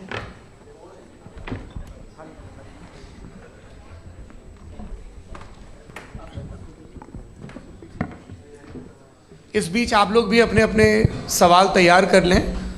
ये ध्यान रखेंगे कि मैं यहाँ से सवाल लूँगा, आप लोगों को अपना हाथ ऊपर करना है, अपना नाम बताना है और अधिकतम 3 वाक्यों में अपना सवाल पूरा करना है। कई लोग सवाल की जगह भाषण देने लगते हैं, उससे आज बचना है। जी मुफ्ती साहब, पहला सवाल आपका, 16 मिनट हैं, हम दोनों लोगों के सवाल लेंगे। जी जी बहुत शुक्रिया। आपकी जो अभी बात हुई बहुत अहम थी, मैं इसको चाहूँगा कि आगे डिस्कस करूँ, लेकिन चूँकि अभी ये वो सेगमेंट है क्रॉस एग्जामिनेशन, तो सबसे पहला सवाल आपसे ये है कि जो मैं इतनी देर से कॉन्टिंजेंसी आर्ग्यूमेंट आपको बता रहा था, ये अकल से ही बता रहा था हज़रत, आप ये बताएं कि आप इन्फिनिट रिग्रेस ऑफ कॉजेस को पॉसिबल मानते हैं या नेसेसरी बीइंग के एग्जिस्टेंस को सही समझते हैं, चूंकि दो ही ऑप्शन हो सकता है, आप ये बताएं। देखिए, आपको मैं ईमानदारी से बात करूं, एक तो मैं कॉन्टीजेंसी वर्ड ठीक से समझता नहीं, और इस वक्त भी जो आपने अंग्रेज़ी के अल्फाज इस्तेमाल किए वो ज़रा थोड़े से मुझे डिफ़िकल्ट और कॉम्प्लिकेटेड लगे, तो आप ज़रा सिंपल ज़बान में सवाल कर सकते हैं। बिल्कुल कर सकता हूँ जी। यूनिवर्स की हर चीज़ कॉन्टिंजेंट होने का मतलब ये है कि वो अपने एग्जिस्टेंस में किसी के ऊपर डिपेंडेड है। जो भी चीज़ डिपेंडेड होगी वो चीज़ इंडिपेंडेंट नहीं हो सकती, तो उसका कोई ना कोई कॉज होगा। तो अब आप क्या समझते हैं कि ये इन्फिनिट रिग्रेस है, यानी कॉज पर कॉज, कॉज पर कॉज, कॉज पर कॉज, और कभी कोई यानी ये एंडलेसली चलता रहा? क्योंकि अगर ऐसा होगा तो हम तो एग्जिस्टेंस में आते ही नहीं, लॉजिकली ये मुत्तफक अलैह चीज़ है, मुत्तफक अलैह अग्रीड अपॉन। ओके, इस पे हमने एग्री किया था कि मुश्किल शब्द आएगा तो अर्थ बताना पड़ेगा। तो इन्फिनिट रिग्रेस तो पॉसिबल नहीं है, तो कहीं ना कहीं आपको रुकना पड़ेगा ऐसे नेसेसरी बीइंग पर। नहीं, कोई ज़रूरत नहीं रुकने की। किसने कहा आप रुकना पड़ेगा? आप रुकते हैं खुदा पे, आप नहीं रुकते। आप कहते हैं वो हमेशा से, जब उस वक्त से है जब वक्त नहीं था। आप कहाँ रुकते हैं कि अब हुआ था वो? आप नहीं कहते। हम क्यों नहीं मान सकते कि यूनिवर्स जो है और बल्कि मल्टीवर्सेस जो है वो हमेशा से हैं, वो बनती है, बिगड़ती है। एक हमारे यहाँ एक चीज़ है ब्लैक होल, वो समेट लेता है वापस, फिर ब्लास्ट होता है, फिर फैल जाता है। और इसमें हमारी तो खैर कोई औकात ही नहीं है इंसान की। एक छोटे से ज़र्रे पे हम 50-60 साल की उम्र रखते हैं, जो करोड़ों अरबों साल की कायनात है उसमें, और पैदा भी नहायत ही बेहुदा वजह से हुए थे। तो इसमें ये सोचना कि इसकी वजूहात और ये क्यों है, ये डिपेंडेंट है, ये हम देख रहे हैं। क्या मालूम, आप सोचिए कि ये जो फैल रही है कायनात, ये कहाँ फैल रही है, ये कहाँ जा रही है, और ये फैल क्यों रही है? अरे बना ली थी तुमने, रुको भैया, हाँ काफ़ी है। ये फैल क्यों रही है? ये और कौन सी कायनात जिसे मैं दूरबीन से देखता हूँ तो 2 बिलियन लाइट ईयर पे है, उससे मेरा कोई वास्ता ही नहीं है। 2 बिलियन ईयर यानी अगर मैं 80,000 माइल्स पर सेकेंड से चलूँ तो 20 करोड़ साल में वहाँ पहुँच जाऊँगा। इसकी ज़रूरत क्या थी?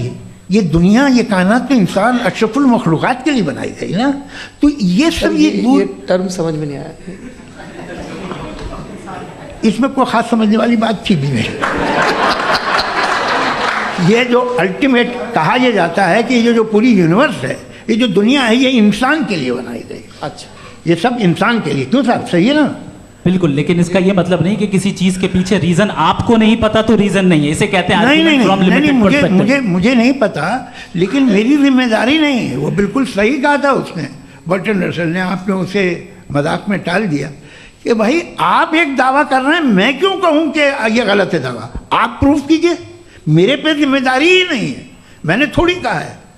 आप प्रूफ कीजिए कि ये सही है। आप आर्ग्यूमेंट ऑफ कंटिजेंसी का जवाब ही नहीं दे रहे हैं। पूछना चाहेंगे? आप सवाल पूछना चाहेंगे मुफ्ती साहब से? क्योंकि ये क्रॉस एग्जामिनेशन का दौर है। आप जैसे पहले बोल रहे थे फेथ को लेके कुछ, मैं ये पूछना चाहूँगा कि खुदा ने जो भी रेवलेशन किए हैं, एक मज़हब के लिए बहुत से मज़हबों में किए हैं, अलग अलग रेवलेशन है। कहीं कुछ एक बातें हैं, कॉन्ट्रडिक्शन भी है आपस में, कहीं कुछ आप कर सकते हैं, कहीं कुछ नहीं कर सकते। ऐसा नहीं है कि सबकी कोड ऑफ मॉरल एक है। तो ये किस्सा क्या है? अब आप ये देखिए कि मुझे कभी कभी लगता है कि जो फुटबॉल फाइनल होता है, लाखों लोग होते हैं, फिर वो टीवी कवर कर करोड़ों लोग, अगर उसमें खुदा की एक बूमिंग आवाज़ आ जाती, मैं गॉड हूँ, तो सारे लोग अभी सुन लेते और टीवी पे भी सुन लेते, किस्सा ख़त्म होता। ये इतनी राजदारी क्या है कि तुम सामने कुछ तो सबूत दे दो हमें सॉलिड। ये कह रहे साहब ये यूनिवर्स कैसे बनी, इससे मसला क्या हल होगा? मैं पूछूंगा आपसे खुदा कैसे बना? क्यों नहीं पूछूंगा कैसे बना? बल्कि वो तो कायनात से कहीं ज़्यादा इंटेलिजेंट है, कायनात से कहीं ज़्यादा कॉम्प्लेक्स। जी वो हमेशा से है, आप कहेंगे मैं मान लूँगा। अच्छा, दोयम वो कादिर मुतलक, यानी कादिर मुतलक का मतलब ओमनीपोटेंट, वो जो चाहे कर सकता है। आपको नौकरी दिलवा सकता है, आपकी अच्छी जगह शादी करवा सकता है, आपके पड़ोसी का मुकदमा हरवा सकता है, आपको जिता सकता है, सब काम करता है। थोड़ा सा माइक क्लोज जी। वो इस दुनिया को चला कैसे रहा है? ये दुनिया कैसे चल रही है? आपको इस पर हैरत नहीं होती?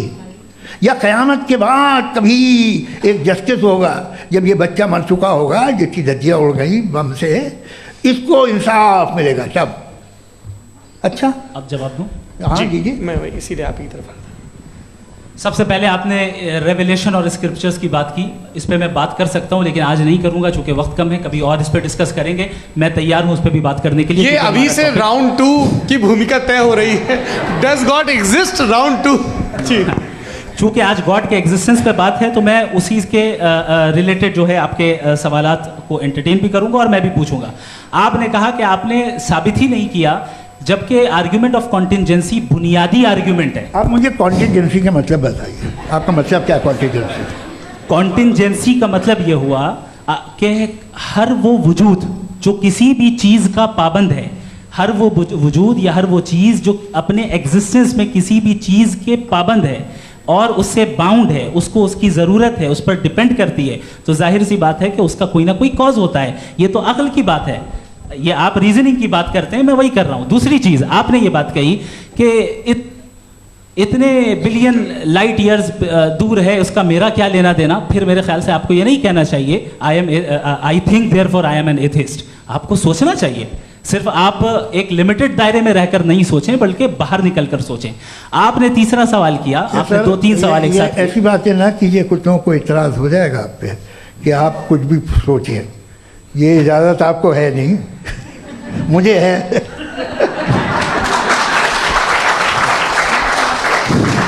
जी, आपने प्रॉब्लम ऑफ इविल के ताल्लुक से सवाल किया और बार बार आप एक लफ्ज रिपीट कर रहे हैं कि ओमनीपोटेंट गॉड है, ऑल पावरफुल गॉड है। यही तो दरअसल समझना है कि गॉड का कॉन्सेप्ट क्या है। प्रॉब्लम ऑफ इविल जो है, प्रॉब्लम ऑफ इविल दर हकीकत 2 असम्पशंस पर कायम है। अगर आप इन 2 असम्पशंस को समझ जाएं तो ये प्रॉब्लम नहीं रहेगी, आर्ग्यूमेंट आपको समझ में आ जाएगी कि ये कोलैप्स कर जाता है। पॉइंट नंबर 1, यानी जो आपका सबसे पहला फॉल्स असम्पशन है कि गॉड मर्सीफुल है, ओमनीपोटेंट है, दुनिया में जुल्म हो रहा है। लेकिन आपको ये समझना चाहिए कि हमारे वर्ल्ड व्यू के मुताबिक गॉड सिर्फ ओमनीपोटेंट और सिर्फ मर्सीफुल नहीं है, बल्कि वो ऑल वाइज भी है और वो ऑल नोइंग भी है। उसके हर काम के पीछे हिकमत और विजडम है। ये कोई जरूरी नहीं है कि वो हिकमत और विजडम आपको समझ में आए या मुझे समझ में आए। अगर आप जो समझ रहे हैं उसके मुताबिक आप फैसला कर रहे हैं, ये लिमिटेड पर्सपेक्टिव से आर्ग्यूमेंट है। और इस चीज को हम अपनी दुनिया में, अपने लाइफ में, डेली लाइफ में इस प्रिंसिपल को एक्सेप्ट करते हैं। हम जब किसी डॉक्टर के पास जाते हैं, डॉक्टर के पास जाकर वो अगर उसने हमें कोई दवाई दी है तो हम ये तो नहीं कहते कि जब तक आपके पास जितना नॉलेज और जितना विजडम नहीं है, आपने क्यों ये दवाई दी है, तब तक हम इस चीज को एक्सेप्ट नहीं करेंगे।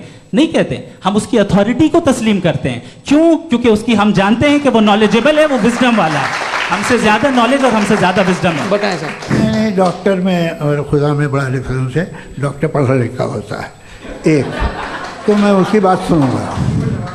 2 ये नहीं, कुछ जवाब तो ये भी नहीं है सर। प्लीज आप अगर सब ऑडियंस से बोलने लगेंगे तो फिर मतलब नहीं सिविलाइज्ड बहस का। मतलब आप ये कहें कि चूंकि आप डॉक्टर पे बिलीव करते हैं इसलिए खुदा पे बिलीव किए, क्या ये मिसाल आपको समझाने के लिए आर्गुमेंट है, इस पे आपको एतराज नहीं है। तो सिंपल बात ये है कि मैं अगर ये यकीन कर लूँ कि एक ओमनीपोटेंट, उसकी मसलहत है, ये जो बच्चे मर रहे हैं ये मसलहत है उसकी, मुझे नहीं चाहिए इसकी मसलहत। उसकी मसलहत नहीं, यही तो समझना है, मतलब एक्सपीरियंस। अच्छा, इस आपने अभी मेरी बात पूरी सुनी नहीं। मैंने कहा आपका पूरा आर्ग्यूमेंट 2 फॉल्स असम्पशंस पर है। एक फॉल्स असम्पशन मैंने बता दिया, दूसरा फॉल्स असम्पशन ये है कि इस दुनिया में इविल के होने का कोई गुड रीजन नहीं है, जबकि हमारे पास बाज रीजंस मौजूद हैं, हमारे पास बाज वजूहात मौजूद हैं। अगर इस दुनिया में इविल ना हो तो आप गुड को डिफाइन कैसे करेंगे? अगर जुल्म ना हो आप इंसाफ को समझेंगे कैसे? अगर तारीकी ना हो तो आप लाइट को समझेंगे कैसे?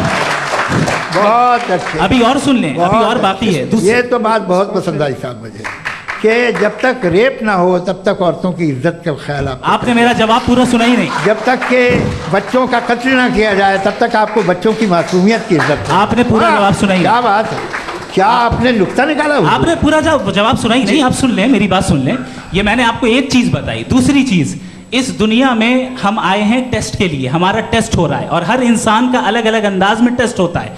और इस दुनिया में अगर इविल मौजूद है तो वो इविल जरिया है हमारे अंदर ह्यूमन नोबल क्वालिटीज को डेवलप करने का और अलग अलग फील्ड में प्रोग्रेस करने का। और अगर हमारे अंदर और इस दुनिया में इविल नहीं होता तो बताइए टेस्ट का मतलब क्या होता? अगर मैं अपने स्टूडेंट को एमसीक्यूज दूं और उसमें सिर्फ राइट आंसर लिख कर दे दूं और कहूं तुम्हारा टेस्ट हो गया, ये मीनिंगलेस है। इस दुनिया में अगर हम टेस्ट के लिए आए हैं तो जाहिर है गुड एंड इविल दोनों मौजूद है।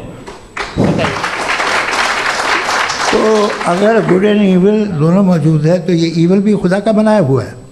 जी हाँ, खुदा का बनाया हुआ है। लेकिन अच्छा, चलो अच्छी बात। जी बिल्कुल, तो बिल्कुल खुदा ने बनाया। अभी तो ये है कि जो मेजॉरिटी है दुनिया में वो इविल है, तो ये खुदा एक्चुअली इविल के साइड पे लग रहा है मुझे। बिल्कुल भी नहीं, मैं बता मेजॉरिटी में तो वो है। क्या बात कर रहे हैं भाई आप? कोई भी जो मुंसिफ होगा, चाहे आपका अपना घर हो जिसके आप सबसे बड़े हैं, चाहे आपकी ऑर्गेनाइजेशन हो जो आप चलाते हैं, वहाँ पर आप इविल रखेंगे साबित करने को कि बाकी लोग शरीफ हैं? मेरी बात सुनिए, क्या ये आर्ग्यूमेंट ही गलत है? अगर कि जब तक के कोई इविल नहीं होगा तब तक के शरीफ आदमी शरीफ नहीं लगेगा। अगर एग्जामिनर गलत ऑप्शन दे रहा है तो एग्जामिनर इविल नहीं हो गया, जो गलत ऑप्शन को सेलेक्ट कर रहा है वो फेल होगा। क्रिएटर ने इविल को बनाया है लेकिन वो इविल नहीं है। अच्छा सुनिए मेरी बात, लेट मी कंप्लीट सर। जी जी। क्रिएटर ने इविल को बनाया है टेस्ट के लिए, वो इविल नहीं है। इविल वो होगा जो उसे इख्तियार करेगा। छुरी को बनाने वाला गलत नहीं होता है, छुरी का गलत इस्तेमाल करने वाला गलत होता है। रेप को कैसे गलत इस्तेमाल करते हैं? रेप इंसान के फ्री विल का नतीजा है। ये रेप कैसे गलत इस्तेमाल होता है? ये मुझे अब सुन लें, अब सुन लें। गलत इस्तेमाल होता है। हाँ मैं बता रहा हूँ ना, कैसे गलत? मैं बता रहा हूँ कि जो इविल इस दुनिया में मौजूद है उसके कई सारे तरीके हैं। एक तरीका इंसान का अपना फ्री विल है। अब अगर कोई रेपिस्ट रेप कर रहा है तो इसका गॉड का कसूर नहीं है, वो अपने फ्री विल का गलत इस्तेमाल कर रहा है, उसको सजा मिलनी चाहिए। अच्छा। और उसी के लिए जहन्नम बनाई गई है। ये फ्री विल का भी बड़ा चक्कर। आप जब कोई बुरा काम करते हैं या कोई बुराई होती है तो ये कहा जाता है कि ये फ्री विल है। 7 billion free wills are moving on this planet. 7 billion free will. और एक आदमी अपनी फ्री विल से मुझे देखिए, दुनिया में 2 तरह के जानवर हैं। एक जो अकेले रहते हैं जंगल में और एक जो ग्रुप्स में रहते हैं। ग्रुप में जो भी रहेगा, चाहे वो आपका फाउंडेशन हो, चाहे कोई क्लब हो, चाहे कोई पॉलिटिकल पार्टी हो, चाहे कोई यूनिट हो, उसमें आपको इंटरैक्ट करने के रूल बनाने पड़ेंगे। यानी लोग तय करेंगे। लोग तय करेंगे। अगर लोगों ने यह तय किया कि किसी का रेप करना सही है, आप जस्टिफाई करेंगे? नहीं, आपका फाउंडेशन तो ये हो गया ना कि लोग ही विल डिसाइड करेंगे। नहीं। अरे दुनिया में ऐसे ग्रुप्स हैं जो रेप को जायज़ मानते हैं सर्टेन हालात में। मैं डिटेल में नहीं जानूंगा, आप भी जानते हैं। ये जो आईसिस वाले थे इन्होंने क्या किया था, तो उन्होंने क्या किया उसका खुदा से कोई ताल्लुक नहीं है सर। मैंने सिंपल सवाल किया कि इविल को आप डिफाइन करते कैसे हैं? आइए वापस आइए जी। आप साथ में तभी रह सकते हैं जब कुछ आप ऐसे उसूल डेवलप करें जिसमें हर एक का बेसिक तहफ़्फ़ुज़, हर एक का बेसिक राइट हो और हर एक को कोई आराम मिले। यही तरीक़ा है किसी भी ऑर्गेनाइजेशन जिसमें एक से ज़्यादा लोग हैं और वो ऐसे चलती है ज़िंदगी। उसमें अगर आप गड़बड़ करेंगे तो तबाही होगी, नुकसान होगा, बर्बादियाँ आएंगी। और अगर उसमें आप घर ले लीजिए ना, एक हस्बैंड है, एक वाइफ है, बच्चे हैं, वालदा भी हैं, 2 बहनें भी हैं, एक भाई भी है। अब इसमें कोई निज़ाम आपको चाहिए साथ में रहने का, और एक दूसरे पे भरोसा रहे, एक दूसरे के बहीख्वाह हों, एक दूसरे की मदद करें, ऐसी ज़िंदगी। सर आपकी बात आ गई। आप ये कह रहे हैं कि लोग डिसाइड करेंगे क्या सही है क्या गलत है, यही है? मेजॉरिटी डिसाइड करेगी क्या सही है क्या गलत है? अरे भाई बिल्कुल। मेजॉरिटी अगर ये कहे कि नाजी जर्मनी के साथ जिस तरह मेजॉरिटी थी कि जेनोसाइड करना सही, आप जस्टिफाई करेंगे? उस वक्त आपका ये सवाल सिर्फ उसके बाद क्लोजिंग। हाँ, उस वक्त प्लेनेट पे जो लोग थे, उनमें कितने लोग हिटलर को सही समझते? अच्छा, प्लेनेट की मेजॉरिटी तय करेगी, सोसाइटी की नहीं। प्लेनेट की मेजॉरिटी गॉड के एग्जिस्टेंस को सही मानती है, आप क्यों नहीं मानते? ये हेलो ये क्रॉस क्वेश्चन का राउंड यहाँ पर समाप्त होता है। और ये बड़ा अच्छा है कि इस तरह से फ्रेगमेंट कर दिया गया है ताकि जो मरकरी ऊपर जा रहा है नीचे जवाब दे दूँ। जी। प्लेनेट की ज़्यादातर मेजॉरिटी कुछ दूसरे मजहबों के खुदा को मानती है, आप उन्हें क्यों नहीं? आप तो मेजॉरिटी की बात कर रहे हैं। ये क्लोजिंग आप ये कह रहे हैं इविल और गुड को डिसाइड मेजॉरिटी करेगी, मेजॉरिटी जो कर दे वो सही हो जाएगा। क्लोजिंग इसको जैसा आप ही लोगों ने तय किया है उसी फॉर्मेट को फॉलो कर लेते हैं। हाँ भाई, मैंने तो भले लोगों पे एतबार किया और तब मॉडरेशन तय किया। जी, आपके पास 5 मिनट का वक्त है, क्लोजिंग आर्ग्यूमेंट है, उसके बाद हम ऑडियंस से क्वेश्चन आंसर लेंगे जावेद साहब की क्लोजिंग आर्ग्यूमेंट के बाद। ओके, बहुत शुक्रिया जी।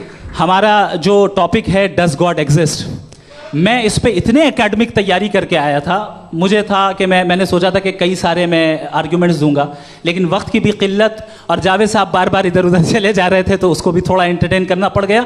डज गॉड एग्जिस्ट पे मैं एक ही आर्ग्यूमेंट दे पाया, आर्ग्यूमेंट्स बहुत हैं और डेफिनेटिव आर्ग्यूमेंट्स हैं, और मेरे आर्ग्यूमेंट को किसी एक राउंड में भी इन्होंने एंटरटेन नहीं किया और रेफ्यूट नहीं किया, एक राउंड में भी नहीं, एक राउंड में भी नहीं, और ना ही अभी आपका क्लोजिंग आर्गुमेंट आएगा, नहीं वो बता देना। Argument of contingency sir. अरे मैं आपसे कई बार कह चुका हूँ कंटिजेंसी का मतलब अब मैं कैसे समझाऊं आपको आपस में? हाँ, आप और कितने आसानी से समझाऊं मैं, मुझे तो नहीं समझ में आ रहा है। आप अपनी आर्ग्यूमेंट ऑफ कंटिजेंसी उर्दू में बोल सकते हैं। हाँ, आप अपनी बात पूरी कर ले जी, आखिरी 4 मिनट। दूसरी चीज, just a minute please ma'am, can I talk? दूसरी चीज ये है कि आपने एक तो इसका जवाब नहीं दिया, दूसरा आपने गॉड के ना होने पर कोई डेफिनेटिव आर्ग्यूमेंट नहीं दिया, सिर्फ मजहब पे बात कर रहे हैं आप। मजहब तो आज हमारा टॉपिक ही नहीं था, आज तो हमारा टॉपिक हो, आप मजहब से ले लेकर आईएस तक चले गए। भाई हमारा क्या ताल्लुक है उससे? We condemn them. और उसका गॉड से क्या ताल्लुक है? अगर कोई गलत काम कर रहा है, किसी ने किसी को कत्ल किया, किसी ने किसी का रेप किया, उसको सजा मिलनी चाहिए। और आपके पास कोई भी rational strong foundation of morality नहीं है। आपने कहा कि मेजॉरिटी तय करेगी सोसाइटी की, वो सही होगा। मैंने कहा हिटलर को फिर आप सही कहेंगे, नहीं नहीं नहीं नहीं, प्लैनेट की सोसाइटी की मेजॉरिटी तय करेगी। तो प्लैनेट की मेजॉरिटी गॉड के एग्जिस्टेंस को मानती है, आप कह रहे हैं ये रिलीजियस है। तो यानी आपके पास कोई स्ट्रॉन्ग फाउंडेशन नहीं है ऑब्जेक्टिव मोरालिटी का। ऑब्जेक्टिव मोरालिटी का अगर कोई फाउंडेशन है तो वो सिर्फ गॉड है, गॉड है, गॉड है। थैंक यू जी। ये मुफ्ती शमाइल नदवी साहब का क्लोजिंग आर्ग्यूमेंट था। अब हमारे पास जी, मैं जी ये बड़ा अच्छा है कि दोनों लोगों को मॉडरेटर से शिकायत भी और बोल रहे भाई हमारी शाबाशी भी तो करते चलो। अब मेरी बात जी, आपके पास जावेद अख्तर साहब 5 मिनट का वक्त है, ये आपका क्लोजिंग आर्ग्यूमेंट है, टाइम रीसेट कर दें जी। देखिए, बहुत सारी बातें हैं। गॉड का डेफिनेशन दुनिया के किसी भी रिलीजन में है कि वो ओमनीपोटेंट है, ओमनी प्रेजेंट है, he is just, he is kind, he loves you and so on. मैं जब दुनिया देखता हूँ तो मुझे कोई ऐसा सुप्रीम पावर यहाँ दिखाई नहीं देती है जो इंसान की बहबूदी के लिए कुछ कर रही हो, कमज़ोर को बचा रही हो, मदद कर रही हो, जालिम को पीछे हटा रही हो। मैं नहीं देखा, तारीख़ में नहीं। एक तो अगर है और ये देख रहा है तमाशा, तो उसका होना न होना बराबर है। दोयम ये कि ये जो है, जब आप ये कहते हैं कि कायनात जिसकी कंटिजेंसी है, मैं देखिए वो लफ्ज़ इस्तेमाल किया मैं, तो ये कैसे हो सकती है भाई? और फ़ौरन आप सरेंडर कर देते हैं कि जाहिर है कि इसका बनाने वाला तो इससे 10,000 गुना ज़्यादा कॉम्प्लिकेटेड होगा, उस पर आपके होने पे कोई इतराज़ नहीं है। उसे वो टाइमलेस है, वो पहले से था, टाइम तो बहुत बाद में आया। ये सब आप मानने को तैयार है जिसका आपके पास कोई सबूत नहीं, आपके पास कोई रीज़न नहीं है। आपकी तारीख क्या है मज़हबों की? बिलीफ की, जो खुदाओं का बिलीफ है, ये कॉन्स्टेंटली गलत साबित होता रहा है। मतलब आप कहें कि अरिस्टोटल के ज़माने में तो सब जाहिल थे, वो भी इतने ही यकीन से खुदा पे यकीन रखते थे, जो अब नहीं रहा, ये भी नहीं रहेगा। आप लिख लीजिए, और इसके आसार आपको दुनिया में दिखाई देना शुरू हो चुके हैं। ये बहस क्या आज से 100 साल पहले इस तरह हो सकती थी? यहाँ तक तो आपको हम ले आए हैं। तो सर अरे इनको मदद की ज़रूरत नहीं भाई, ये सेल्फ सफिशिएंट आदमी है, आप क्यों इनकी मदद कर रहे हैं? Sir please. तो ये जो है तमाम बातें अपनी जगह हैं। ये एक पैकेज है।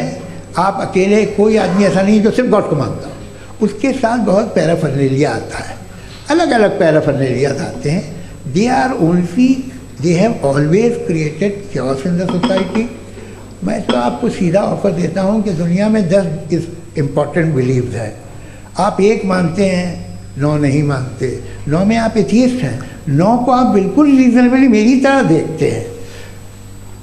तो 90 मजहबी आदमी भी 90% एथियस्ट है, वो दूसरे खुदा नहीं मानता, एक खुदा मानता है अपना वाला, बाकियों को कहता है गलत है। अगर आप मानना ही बंद कर दें तो आपका 10% चांस है कि आप सही हैं और 90% चांस है कि आप गलत हैं।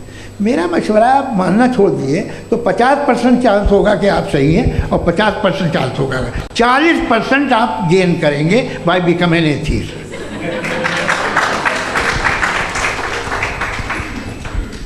ये एक फरसूदा ख्याल है, ये ख़त्म हो रहा है। हो सकता है मेरी ज़िंदगी में ना हो, लेकिन ये हो जाएगा।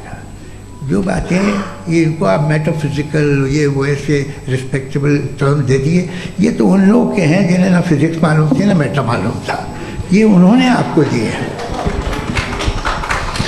जी बहुत शुक्रिया आप दोनों लोगों का। और अब इस बातचीत का आखिरी राउंड शुरू होगा, डज गॉड एग्जिस्ट की ये बहस मुफ्ती शमाइल नदवी और जावेद अख्तर साहब के बीच। आप लोग अपने अपने हाथ ऊपर करेंगे, मैं यहाँ से तय करूँगा। और माइक हमारे पास है क्या? एक ही माइक है ऑडियंस के लिए? 2 माइक है, एक इस तरफ एक इस तरफ, ठीक है। तो जी सबसे पहले हमारी सहयोगी है मारिया शकील जी, पूछिए सवाल। थोड़ा सा रुकेंगे ताकि कैमरे का फ्रेम आप पर आ जाए, आपकी तो प्रैक्टिस है टीवी की। जी नदवी साहब, मैं खुदा को मानती हूँ, पहले मैं इसी प्रमाइस से शुरू कर रही हूँ और ये बता रही हूँ आपको, मैं मानती हूँ। लेकिन कुछ सवाल हैं जो जावेद साहब ने उठाया, उसका जवाब आपको देना चाहिए। पहला सवाल ये कि गज़ा में सालों से छोटे बच्चे मर रहे हैं, वो उनको अगर खुदा मर्सीफुल है, हम मानते हैं कि अल्लाह ताला में बहुत ताकत है, तो वो बच्चे क्यों मर रहे हैं? दूसरी बात ये कि अगर कंटिजेंसी की जो आप बात करते हैं, पूरे मुस्लिम ममालिक मिल करके भी उन गज़ा के बच्चों को क्यों नहीं बचा पा रहे हैं? क्योंकि अगर वो चाहते, क्योंकि अल्लाह ताला उन पर हुकूमत करते हैं, सब पर हुकूमत करते हैं, तो वो उनको क्यों नहीं बचा? जी थैंक यू वेरी मच। बहुत अच्छा किया आपने इस चीज़ को जिक्र कर दिया, मैं इसको और अच्छे से एक्सप्लेन करने की कोशिश करता हूँ। देखें, जहाँ तक आपने कहा कि गज़ा के बच्चों को मारा जा रहा है, देखिए 2 वर्ल्ड व्यू है, एक एथिस्टिक वर्ल्ड व्यू, एक थीस्टिक वर्ल्ड व्यू है। बच्चे मर रहे हैं दोनों वर्ल्ड व्यू में, लेकिन हमारा वर्ल्ड व्यू कह रहा है कि रिकॉम्पेंस है, ये कह रहे हैं कि उनका मरना बेकार जाने वाला है, कोई उसका रिकॉम्पेंस नहीं है, चूंकि इनके यहाँ आखिरत और अल्लाह का कोई तसव्वुर या गॉड का कोई तसव्वुर नहीं है। आपने ये सवाल किया कि गॉड मर्सीफुल है, क्यों नहीं रोकता? ये मैंने बताया कि ये मिसकंसेप्शन है लोगों के दरमियान कि गॉड को सिर्फ मर्सीफुल और ओमनीपोटेंट समझते हैं। गॉड के सिर्फ यही 2 एट्रीब्यूट्स नहीं हैं, गॉड के कई सारे एट्रीब्यूट्स हैं, उनमें से अल हकीम भी है, उनमें से ऑल वाइज भी है, ऑल नोइंग भी है। लिहाजा अगर इस दुनिया में किसी को तकलीफ आ रही है और गॉड उसको नहीं रोक रहा है, वो इसलिए नहीं रोक रहा है चूंकि इंसानों को फ्री विल दिया गया है। ठीक इसी तरीके से अगर एक डॉक्टर किसी छोटे बच्चे को इंजेक्शन लगा रहा है, उसे तकलीफ पहुंच रही है, उसके लिमिटेड पर्सपेक्टिव के एतबार से ये गलत हो रहा है और डॉक्टर बुरा है। लेकिन जब आप ब्रॉडर पिक्चर को देखेंगी, आपके और हमारे पास सिर्फ एक पिक्सल है, हमें इतना नजर आ रहा है कि गज़ा में कत्ल हो रहा है, लेकिन इसके पीछे कितना रिकॉम्पेंस उनको मिलने वाला है, पूरा पिक्चर गॉड के पास है। तो एक पिक्सल से आप पूरे पिक्चर को कभी भी जज नहीं कर सकती। आप इसमें कुछ जोड़ना चाहेंगे? आपको कुछ बोलना है इसमें? भैया आपने बहुत अच्छा जस्टिफिकेशन दिया, या आप वो जो वहाँ के प्राइम मिनिस्टर इजराइल के उन्हें भेजिए, वो बहुत खुश होंगे। आप जस्टिफिकेशन दे देना कि अगर गॉड नहीं है तो बच्चे क्यों मर रहे हैं, आप बताएं। वो ये सवाल पूछ रहे हैं कि अगर आप ईश्वर का अस्तित्व नहीं मानते हैं तो उन बच्चों की मौत को आप कैसे इंटरप्रेट करते हैं? भाई ये दुनिया जो है, जो ताकतवर लोग होते हैं वो एक नाइंसाफ़ी करते हैं। तो ये अच्छा काम है आपके नज़दीक, तो नेचर नाइंसाफ़ी पे मबनी है। अरे मेरे भाई, आप नेचर की कहाँ बात कर रहे हैं, तो इंसान की बात। तो फिर जब मैं इंसान की बात कर रहा था, आप नेचर की बात करने लग गए। क्रॉस एग्जामिनेशन नहीं। हाँ, अब आप मुझे बोलने नहीं देंगे तो अलग बात है, आप बोलिए, मैं मुझे कोई चीज़ जी नहीं, ये क्रॉस एग्जामिनेशन बोल तो लेने दीजिए जी। बोलिए। क्या बात ये है कि ह्यूमन सोसाइटी तभी साथ में रह सकती है जब वो मोहब्बत से, एकता से, एक दूसरे के एहतराम करके रहे। इसके अलावा पॉसिबल नहीं है, अकेले तो इंसान रह नहीं सकता। वहाँ पर कुछ लोग हैं जो फाउल करते हैं, वो फाउल हम हमेशा से तारीख में होता आया है। आज ये हो रहा है, जो हो रहा है बहुत बुरा हो रहा है, बहुत जालिमाना है, बहुत जाबराना है। उसको आप कहें कि ये बच्चों को कॉम्पनसेशन मिल जाएगा या इसकी मसले इंजेक्शन है, इंजेक्शन तो हेल्थ के लिए दिया जाता है। आप ये कह रहे हैं कि ये बच्चों की जो धज्जियाँ उड़ रही हैं ये इंजेक्शन है, ये टेस्ट है, ये टेस्ट है और उस टेस्ट में उनको ऐसा रिकॉम्पेंस मिलेगा जो आपके तसव्वुर के बाहर है। ये आप 3 बरस के बच्चे को बारूद से उड़ा के टेस्ट ले रहे हैं। वाह, वो नहीं ले रहा है, खुदा नहीं उड़ा रहा है, इजराइल उड़ा रहा है जी। ये तो उसको कंडेम अगला सवाल लेते हैं, अगला सवाल लेते हैं प्रोफेसर पुरुषोत्तम अग्रवाल। मुफ्ती साहब, एक निवेदन आपसे है कि कम से कम थोड़ा सा माइक क्लोज एक रिलीजियस और फिलोसफिकल कर मैम प्लीज। एक रिलीजियस और फिलोसफिकल ट्रेडिशन है जो ब्रह्मांड को यानी यूनिवर्स को ही अंतिम मानती है। सर्वम खलु इदम ब्रह्मम, this is Chandogya Upanishad and it completely rules out the existence और नेसेसिटी, आपके शब्दों में necessity of a creator. The creation itself is the creator. तो एक मिनट प्लीज। दूसरा जो सवाल आपने अभी जो आप बार बार कह रहे हैं कि भगवान विद्वान भी है, वाइज, सब जानने वाला, तो अगर विजडम में दुनिया भर के पापों और अत्याचारों को बर्दाश्त करना शामिल है तो फिर इसका मतलब ये हुआ कि अगर मैं फ्री विल से उसको अपोज करता हूं तो ईश्वर की विजडम और मेरी फ्री विल में कॉन्ट्राडिक्शन है। Because when I am opposing whatever is happening in Gaza, then I am opposing the God's will और गॉड्स विजडम। जवाब लेते हैं तो गॉड की विजडम में, एक मिनट सर प्लीज सर, ये एक जुमला, गॉड की विजडम है कि गाजा में जो कुछ हो रहा है वो हो रहा है, मैं उसको अपोज कर रहा हूं तो मैं गॉड की विजडम के खिलाफ जा रहा हूं। एक सवाल। दूसरा ये नहीं, आपने 2 ऑलरेडी। सर आप और सवाल कर लें लेकिन मुझे 2 जवाब दे दें। पहले आपने ये कहा, सुनिए मेरी बात सुनिए। भाई इजराइल के गॉड के मुताबिक तुम्हारा ठीक हो रहा है ना? नहीं हो रहा है, ठीक नहीं हो रहा है। मैं बता रहा हूँ क्या हो रहा है, आप तशरीफ रखें, मैं बता रहा हूँ क्या हो रहा है। Let me complete please. एक सेकंड गाइस, एक सेकंड। ये देखिए, ऐसा है कि ये सब बड़ा आपस में विचार विमर्श के बाद ये तय हुआ था कि कुछ नियम बना लिए जाएं ताकि एक टाइम बाउंड बातचीत चले। और भाई साहब, आप बड़ा ज़रूरी काम कर रहे हैं लेकिन कैमरे के फ्रेम में आके उस काम को गड़बड़ कर दे रहे हैं। ठीक है गुरु, अब मेरे को कहीं का गुस्सा कहीं निकालना था, सॉरी। नहीं, कोई गुस्सा नहीं है जी। तो प्रोफेसर ने सवाल पूछे, आप उनके जवाब दें और थोड़ा ये सब लोग थोड़ा ख्याल रखें भाई, सवाल संक्षिप्त रखें जी। आपने 2 सवाल किया। सबसे पहला ये कहा कि हमारे पास ये कॉन्सेप्ट है कि ये यूनिवर्स खुद नेसेसरी बीइंग है, creation itself is the creator. How irrational is this कि मैं एग्जिस्ट करूंगा बाद में लेकिन अभी एग्जिस्ट कर भी रहा हूं, यानी एक ही टाइम में एग्जिस्ट भी कर रहे हैं, नहीं भी कर रहे हैं। This is not true. दूसरी चीज आपने कहा कि अगर इजराइल में, सॉरी माफ कीजिएगा, Israel doesn't exist, occupied Palestine में अगर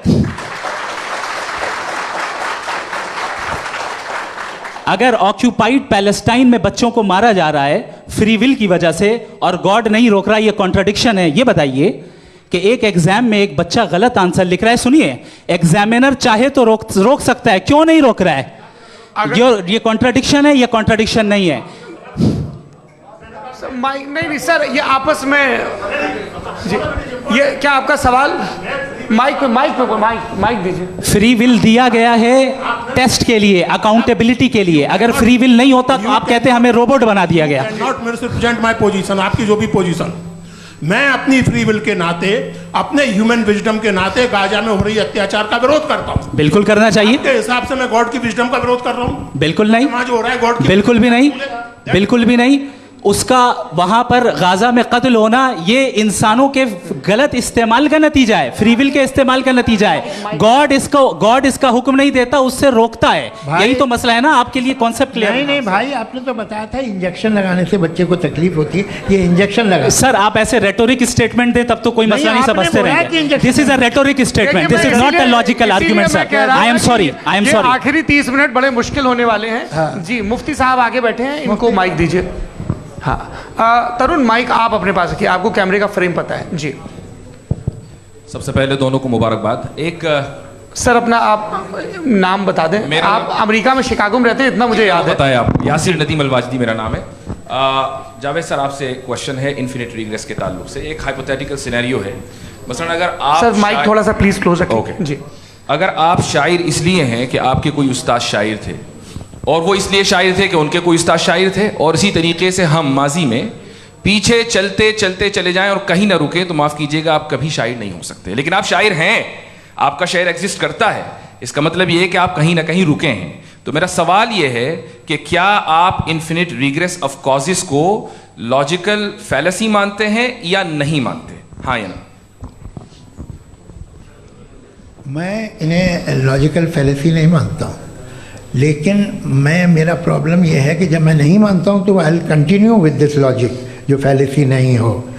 आप एक जगह रुक जाते हैं जाके, आप कहते हैं ये गेंद कैसे बनी, ये जजीरा कैसे बना, ये समंदर कैसे बना, ये ज़मीन कैसे बनी, और अचानक गॉड पे जाके आपको ब्रेक लग जाता है। एक बार आप सवाल नहीं करते कि भाई इनको बनाने वाला तो इनसे भी कॉम्प्लिकेटेड होगा, वो कैसे बना, उसके बारे में आपने इत्मीनान कर लिया, वो हमेशा से है। तो अगर आप उसे हमेशा से मानते हैं तो फिर ये मान लीजिए कि कायनात हमेशा से है, क्या तकलीफ है? फिर हम वजूद में नहीं आते ना। जी हैं? हम मौजूद नहीं। अच्छा सर क्यों नहीं होता? मैं बताऊँ प्लीज़। जैसे मैंने मिसाल दी आपके शेर, आपका शेर कभी वजूद में ना आता अगर शायर इसी तरह चलते रहते हमेशा। जी माइक मेरे ख्याल से एक सेकंड। इन्फिनिट रिग्रेस का कॉन्सेप्ट क्लियर नहीं हो पाया, ऐसे रहने दें, लेट्स मूव ऑन सर। ठीक है। हाँ, थोड़ा सा मॉडरेटर का भी ख्याल रखें। नहीं आपने तो रखा है, आपने रखा है। यहाँ पे गौहर रजा साहब हैं, वो भी एक सवाल पूछना चाहते हैं। माइक यहाँ नीचे से ऑन कर दिए, नीचे। पहले तो ये कह दूं कि मैं उन बच्चों से शर्मिंदा हूँ जिनको गज़ा में कत्ल किया गया, क्योंकि हमारे होते हुए कत्ल किया गया। लेकिन उससे ज़्यादा शर्मिंदगी इस बात से हुई कि मुझे लगा कि मुफ्ती साहब उसको जस्टिफाई कर रहे हैं। बिल्कुल भी नहीं, आप बहुत ही गलत। मुझे लगा मैं गलत हो सकता हूँ। बिल्कुल गलत। मैं सवाल पूछ रहा हूँ, सवाल मैं सवाल पूछ रहा हूँ। मैं जावेद भाई से डिसएग्री करता हूँ। एक सेकंड देखिए, अगर देखिए ऐसा एक सेकंड आप सर वेट अरे आप कुछ मेरे पहले मुझे अपनी बात कह लेने दीजिए।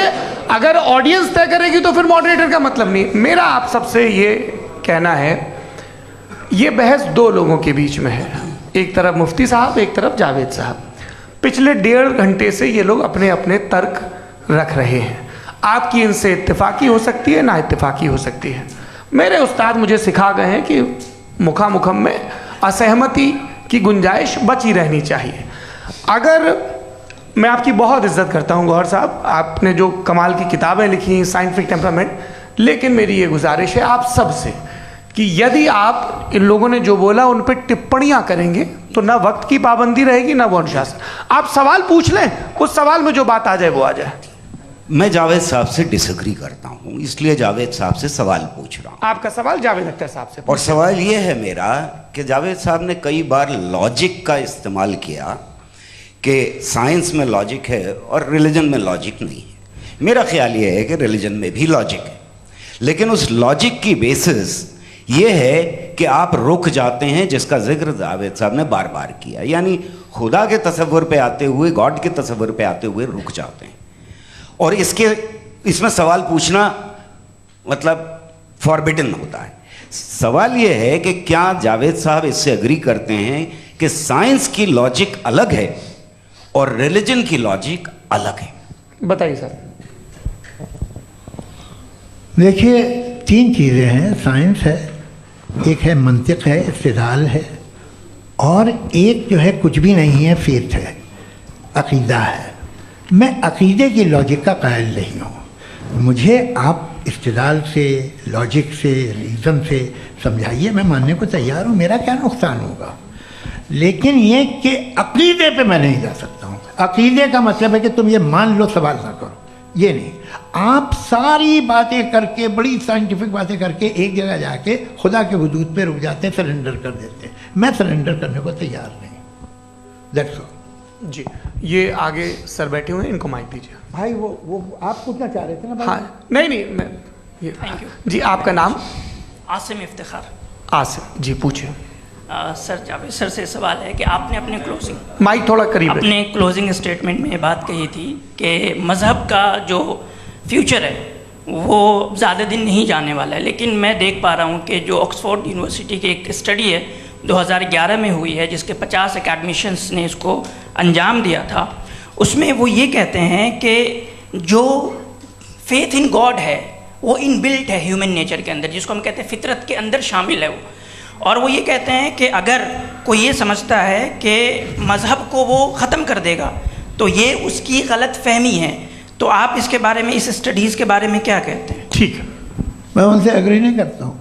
वो कौन से प्रोफेसर होंगे ऐसा? उनके पास डेटा है, इन्होंने डेटा के बेस होगा।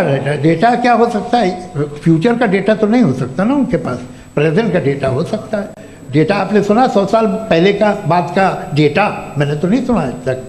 तो आज उनकी ये राय है और होगी राय, ठीक है। दुनिया में तरह तरह की राय है लोग, लेकिन मैं समझता हूँ कि वक्त के साथ इंसान ज़्यादा से ज़्यादा रीज़नेबल और लॉजिकल होता जा रहा है।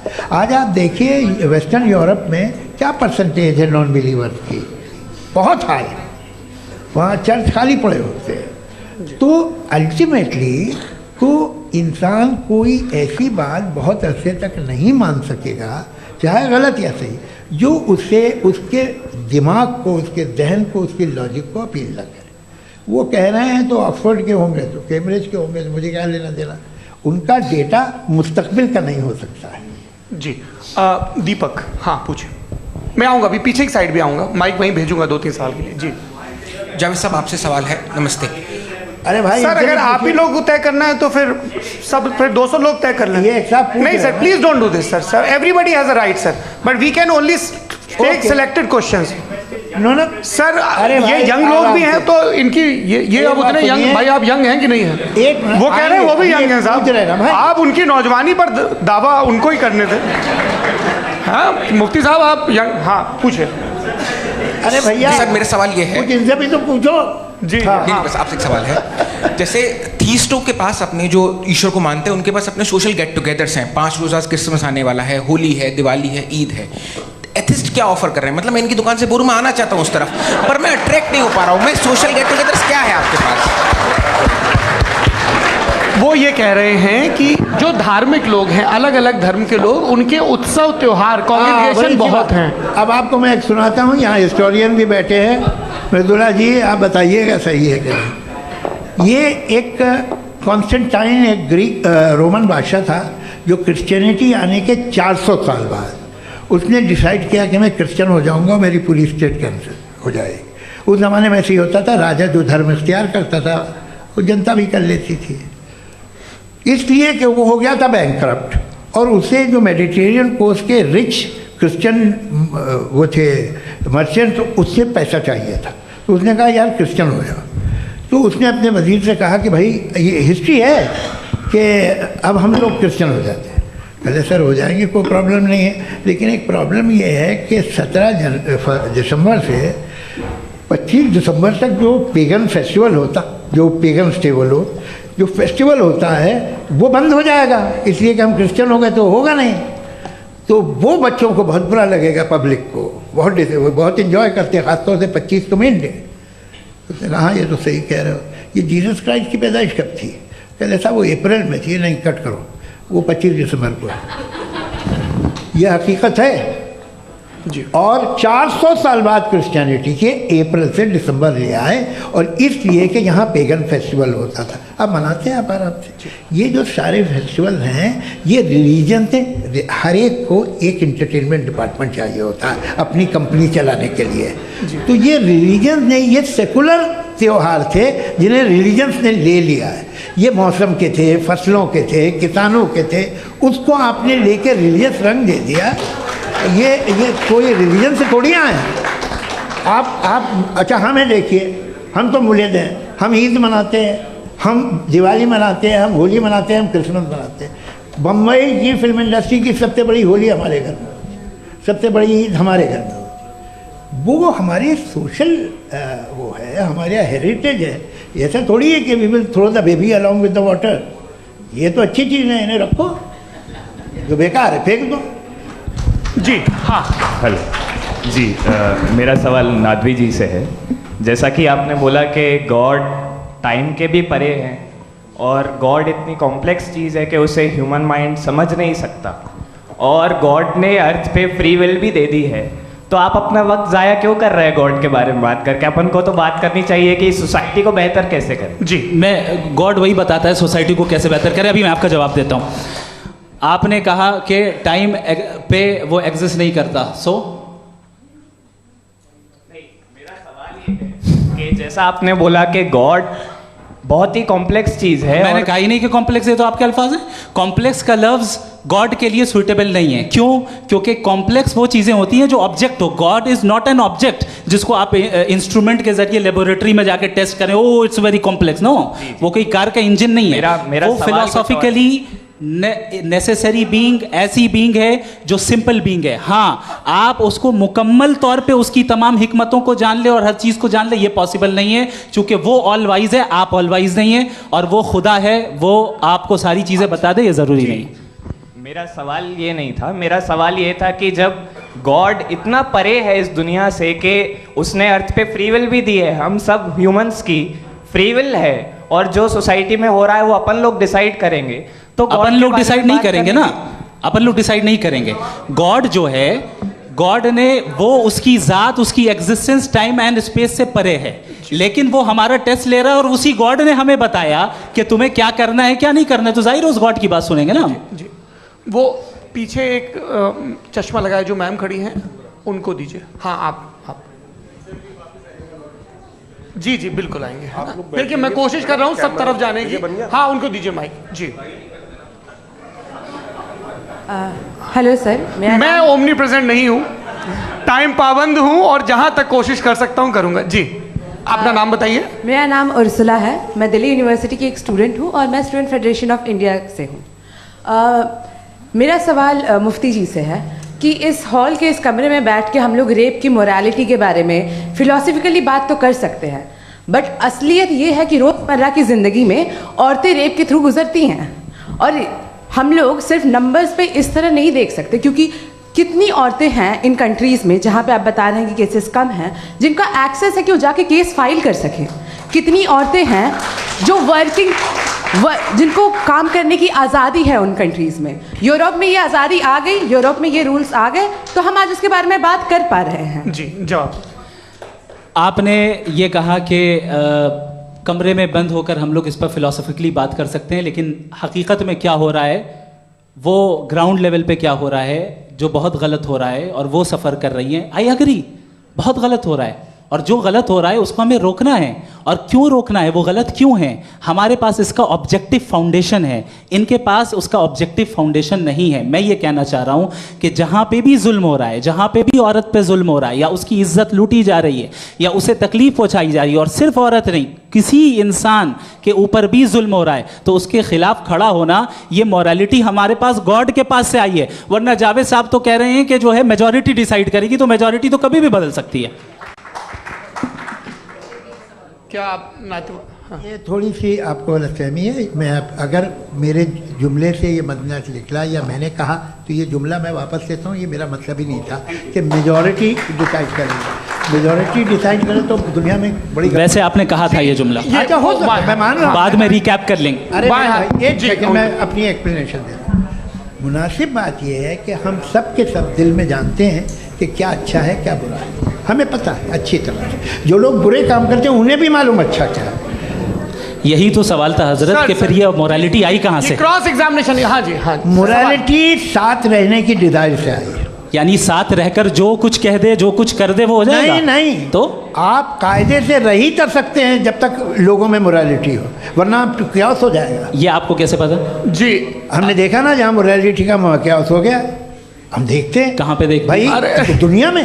आप जो कह रहे हैं, आप अभी कहीं पे अगर गलत हो रहा है, इस बहस तो के उसको बाद आप में आप देखिए, आप एपिस्टेमोलॉजी की बात कर रहे हैं, मैं ओंटोलॉजी की बात कर रहा हूं। मैं इस बहस के बाद आप दोनों लोगों को चाय पे होस्ट करूंगा, वहां पे क्रॉस एग्जामिनेशन कर लीजिएगा। अभी ऑडियंस का हक मार रहे हैं आप लोग भाई, सर जस्ट लोग हैं आप लोग।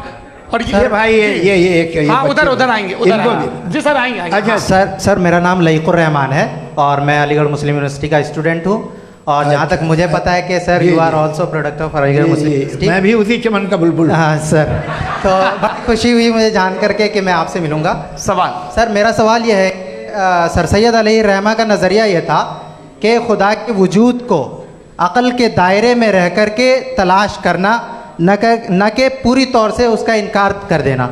Sir, how will you define it? नहीं नहीं, तो ये तो आप इन्हें बताइए। ये सवाल आपसे खुदा का वजूद साबित कर रहे हैं। नहीं तो सर आपने इनकार कर रखा है, इस वजह से मेरा क्वेश्चन उन्होंने यही सर से एक सेकंड, सर सैयद ने यही कहा ना कि अक्ल से आप खुदा के वजूद को साबित नहीं कर सकते, यही कहा ना भाई। वो उन्होंने कहा कर सकते हैं और वो कर दिया गया आज। वो फोन तलाश करना या साबित करना अक्ल से अक्ल से नहीं हो सकता। अरे सवाल तो सुन लीजिए जी। अक्ल से नहीं हो सकता है, यही कहा ना आपने। अक्ल से हो सकता है। अरे वो यही कह रहे हैं भाई, आप बता रहे हो सकता है, वो तो कुछ और। आप अगर सर देखो नौजवान फोन ले लो, वो इतनी कमाल की यूनिवर्सिटी है। अरे भाई दे दो जरा, एक मिनट अरे दे दो भाई, मेरी बात सुनो, माइक पे बोलो ताकि जो लाखों लोग देख रहे हैं। माइक दे दो ना। अरे देंगे ना माइक, तुम ठहरो तो। हाँ सर, मेरा सवाल ये था कि सर सैयद अलैहिर्रहमा का एक नज़रिया था अपना कि खुदा का जो वजूद है उसको अक़ल के दायरे में रह कर के तलाश करना है, न कि पूरे तौर से इनकार कर देना है। ये उनका कॉन्सेप्ट था। लेकिन मेरा सवाल ये है कि आप इसको कैसे डिफाइन करते हैं, एक्सप्लेन कैसे करेंगे, मैं आपसे जानना चाहता हूँ, क्योंकि you are the product of Aligarh Muslim University. मुझे अक़ल के दायरे में रख के मैंने बहुत तलाश की, मुझे मिला नहीं। हाँ ये इधर वो चश्मा लगाए जो, हाँ उनको दे दीजिए। जी जी फटाफट पूछिए, बस 5 मिनट है, 5 मिनट में खत्म हो रहा है। हाँ अस्सलाम वालेकुम मुफ्ती साहब। एंड मेरा सवाल जावेद अख्तर साहब से। क्या नाम है आपका? अरे भैया सब मुझे पूछ रहे हो। फैज पूछिए फैज साहब। तो मेरा सवाल ये है कि अभी जो एथियस्ट है वो problem of evil argument use कर रहे हैं अगेंस्ट मुस्लिम्स, राइट? कि इस दुनिया में इतना सारा ईविल है और अगेंस्ट मुस्लिम तो यहाँ अगेंस्ट थियस्ट। हाँ थोड़ा सा करेक्ट कर लीजिए भाई, पूरी मशक्कत ही इसी बात की थी कि किसी एक मजहब पे बात न टिके। जी, तो बेसिकली ये आर्ग्यूमेंट ऐसा है कि इस दुनिया में इतना ज़्यादा ईवल एग्जिस्ट करता है और अगर एक ऑल गुड गॉड है तो वो रोकता क्यों नहीं है? लेकिन इस सवाल में एक हिडन अजम्पशन ये है कि इस दुनिया में ईवल एग्जिस्ट करता है। अब एथियस्ट ये कैसे ऑन्टोलॉजिकली प्रूव कर सकते हैं कि इस दुनिया में ईवल एग्जिस्ट करता है? मैं आपको बताता हूँ, थोड़ा सा समझा। नहीं सर हम लोग इनको सुनिए। नहीं please don't do that. I want to explain ontologically. नहीं हम समझ गए सर, इनको अब जवाब देने दीजिए। अच्छा सवाल पूछ लो। मैं अभी तक क्या था वो मैं थोड़ा सा ऐड ऑन कर लेता हूँ। तुम गुरु, तो हम जब इसका राउंड 13 करेंगे ना तब तुमको स्टेज पे बिठाएंगे। जी तो हाँ जल्दी से। तो देखिए एथियज्म के हिसाब से सब कुछ रैंडमली बन गया है, सब कुछ एटम्स और मॉलिक्यूल्स है। एक पत्थर में और मुझ में सिर्फ इतना फर्क है कि हम लोग एटम्स और मॉलिक्यूल्स का अलग अलग रीअरेंजमेंट है। अब एक पत्थर को कोई इंसान तलवार से 2 टुकड़ों में काट दे या मुझे, according to atheism it is same. There is no evil and good according to atheism. जी अच्छा, फैज साहब का सवाल ये है कि हाँ कोशिश भी करते तो इससे गलत सवाल नहीं कर पाते। एक लाइफ फॉर्म है और लाइफ फॉर्म में फीलिंग्स हैं, मतलब लाइफ फॉर्म सुनता है, देखता है, टेस्ट कर सकता है, फील कर सकता है। तो उसकी जो ये जो क्वालिटी इस बबल में आ गई हैं वो जानवर में भी है, इंसान में भी है। तो जाहिर है कि उसे कोई तकलीफ पहुंचेगी, तो चूंकि उसके पास वो सेंसिटिविटी है तो मैं करेगा। पत्थर में वो सेंसिटिविटी नहीं है। तो ये क्या सवाल हुआ कि अगर पत्थर को काटा तो पत्थर को तकलीफ नहीं होती, तो आपको काटे तो आपको क्यों तकलीफ हो? बैठ जाइए। जी हाँ अगला सवाल। हाँ पूछे जी जावेद अख्तर साहब। अरे भैया सब आप लोग मुफ्ती साहब को छोड़ रहे हैं तो मेरे ही पीछे पड़े हैं क्या? फिर चलो बोलो भाई। You asked how God can exist when children die in Gaza. Huh? You asked how God can exist when children die in Gaza, and you also mentioned the rise of atheism in Europe. But the same events also are leading many atheists and non-believers to turn towards faith. How do you interpret this contradiction, where suffering pushes some away from God, yet brings others closer to belief? आपको एक बात बताऊं, दुनिया perfect तो कहीं भी नहीं है, हर जगह कुछ खामियां हैं। बेटा एक मिनट, मैं आप ही को कहेंगे, देखो वो तो कुछ खामियां, कमज़ोरियां, खराबियां सब जगह है। लेकिन अगर देखोगे ईमानदारी से कि दुनिया सबसे ज़्यादा महज़ब कहाँ है, एक आम शहरी को कहाँ हुकूक हासिल हैं, वो बोल सकता है, अपनी मर्ज़ी से काम कर सकता है, अपनी मर्ज़ी से राय दे सकता है, हुकूमत के ख़िलाफ़ बोल सकता है, बरसरे इक़्तिदार लोगों के बारे में बोल सकता है, सरमायादारों के ख़िलाफ़ बोल सकता है। तो आपको ये स्कैंडिनेवियन कंट्रीज़ में मिलेगा, वेस्टर्न यूरोप में मिलेगा। मैं नहीं कह रहा वो परफेक्ट है, बिल्कुल नहीं, वहाँ बहुत ख़राबियाँ भी हैं, परफेक्ट तो कोई। लेकिन जिन मुल्कों में, लैटिन अमेरिका देखो, गल्फ देखो, वहाँ पर आपको ये ज़रूर है कि रेप नहीं होते होंगे। रेप की ज़रूरत क्या है भाई? उसको तो ख़रीद लो, घर में रखो, सड़क पर रेप करने की क्या ज़रूरत है? मगर सुनिए, मगर हकीकत ये है कि वहाँ शख्सी आज़ादी राय देने की, बोलने की नहीं है। जी, ये एक आखिरी सवाल मुफ्ती साहब से। हाँ मैम, इनको माइक दीजिए। शुक्रिया। मेरा नाम मनीषा है, मैं हरियाणा से आई हूँ। मैं मुफ्ती साहब से एक बात पूछना चाहती हूँ। आप बार बार जावेद साहब को कॉन्ट्राडिक्ट तो कर रहे हैं कि आपने ये कहा, लेकिन आप भी अजम्पशंस के बेसिस पे बात कर रहे हैं। आपने खुदा के होने का कौन सा प्रूफ पेश किया है, खुदा की एग्जिस्टेंस का?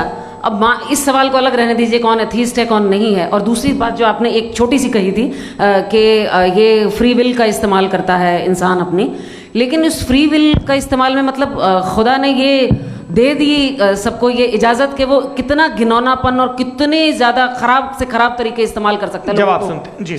आप फ्री विल को मानती है ना, या अब कहती है कि फ्री विल नहीं है ना? मानती है ना? तो अब आपके पास इसका कोई एक्सप्लेनेशन नहीं है कि अगर एक इंसान उस फ्री विल का इस्तेमाल करके गलत काम कर रहा है और बच के अच्छी ज़िंदगी गुजार के निकल जा रहा है, उसका कोई रिकम्पेंस नहीं है। हमारे वर्ल्ड व्यू में जो इंसान गलत काम कर रहा है उसको भी रिकम्पेंस यानी उसका बुरा बदला मिलना है, और जो सही काम कर रहा है उसको सही बदला मिलना है। लिहाजा जो फ्री विल है वो इस तरीके से है कि एक लिमिटेड टाइम तक खुदा ने मोहलत दी है। ऐसा नहीं कि छूट दे दी, जो करना है करते रहो हमेशा। वक्त आएगा जब एग्जाम का टाइम खत्म होगा तब रिजल्ट आएगा। दौराने एग्जाम जबरदस्ती आपको नहीं बताया जाएगा। अरे भाई एक सेकंड, जी एक सवाल मुफ्ती साहब से मेरा। सर मुफ्ती साहब से जी, हाँ, रुक जाइए। आपसे फोन, आप इसके बाद आपसे यही रहेंगे वो। हाँ बोलिए। मैं मुफ्ती साहब एक ही सवाल करता हूँ कि अगर जो हो रहा है फ्री विल से हो रहा है और एक दिन बरोज़ क़यामत इंसाफ होगा मैशर में वगैरह वगैरह, तो दुआ क्यों मांगते हैं लोग?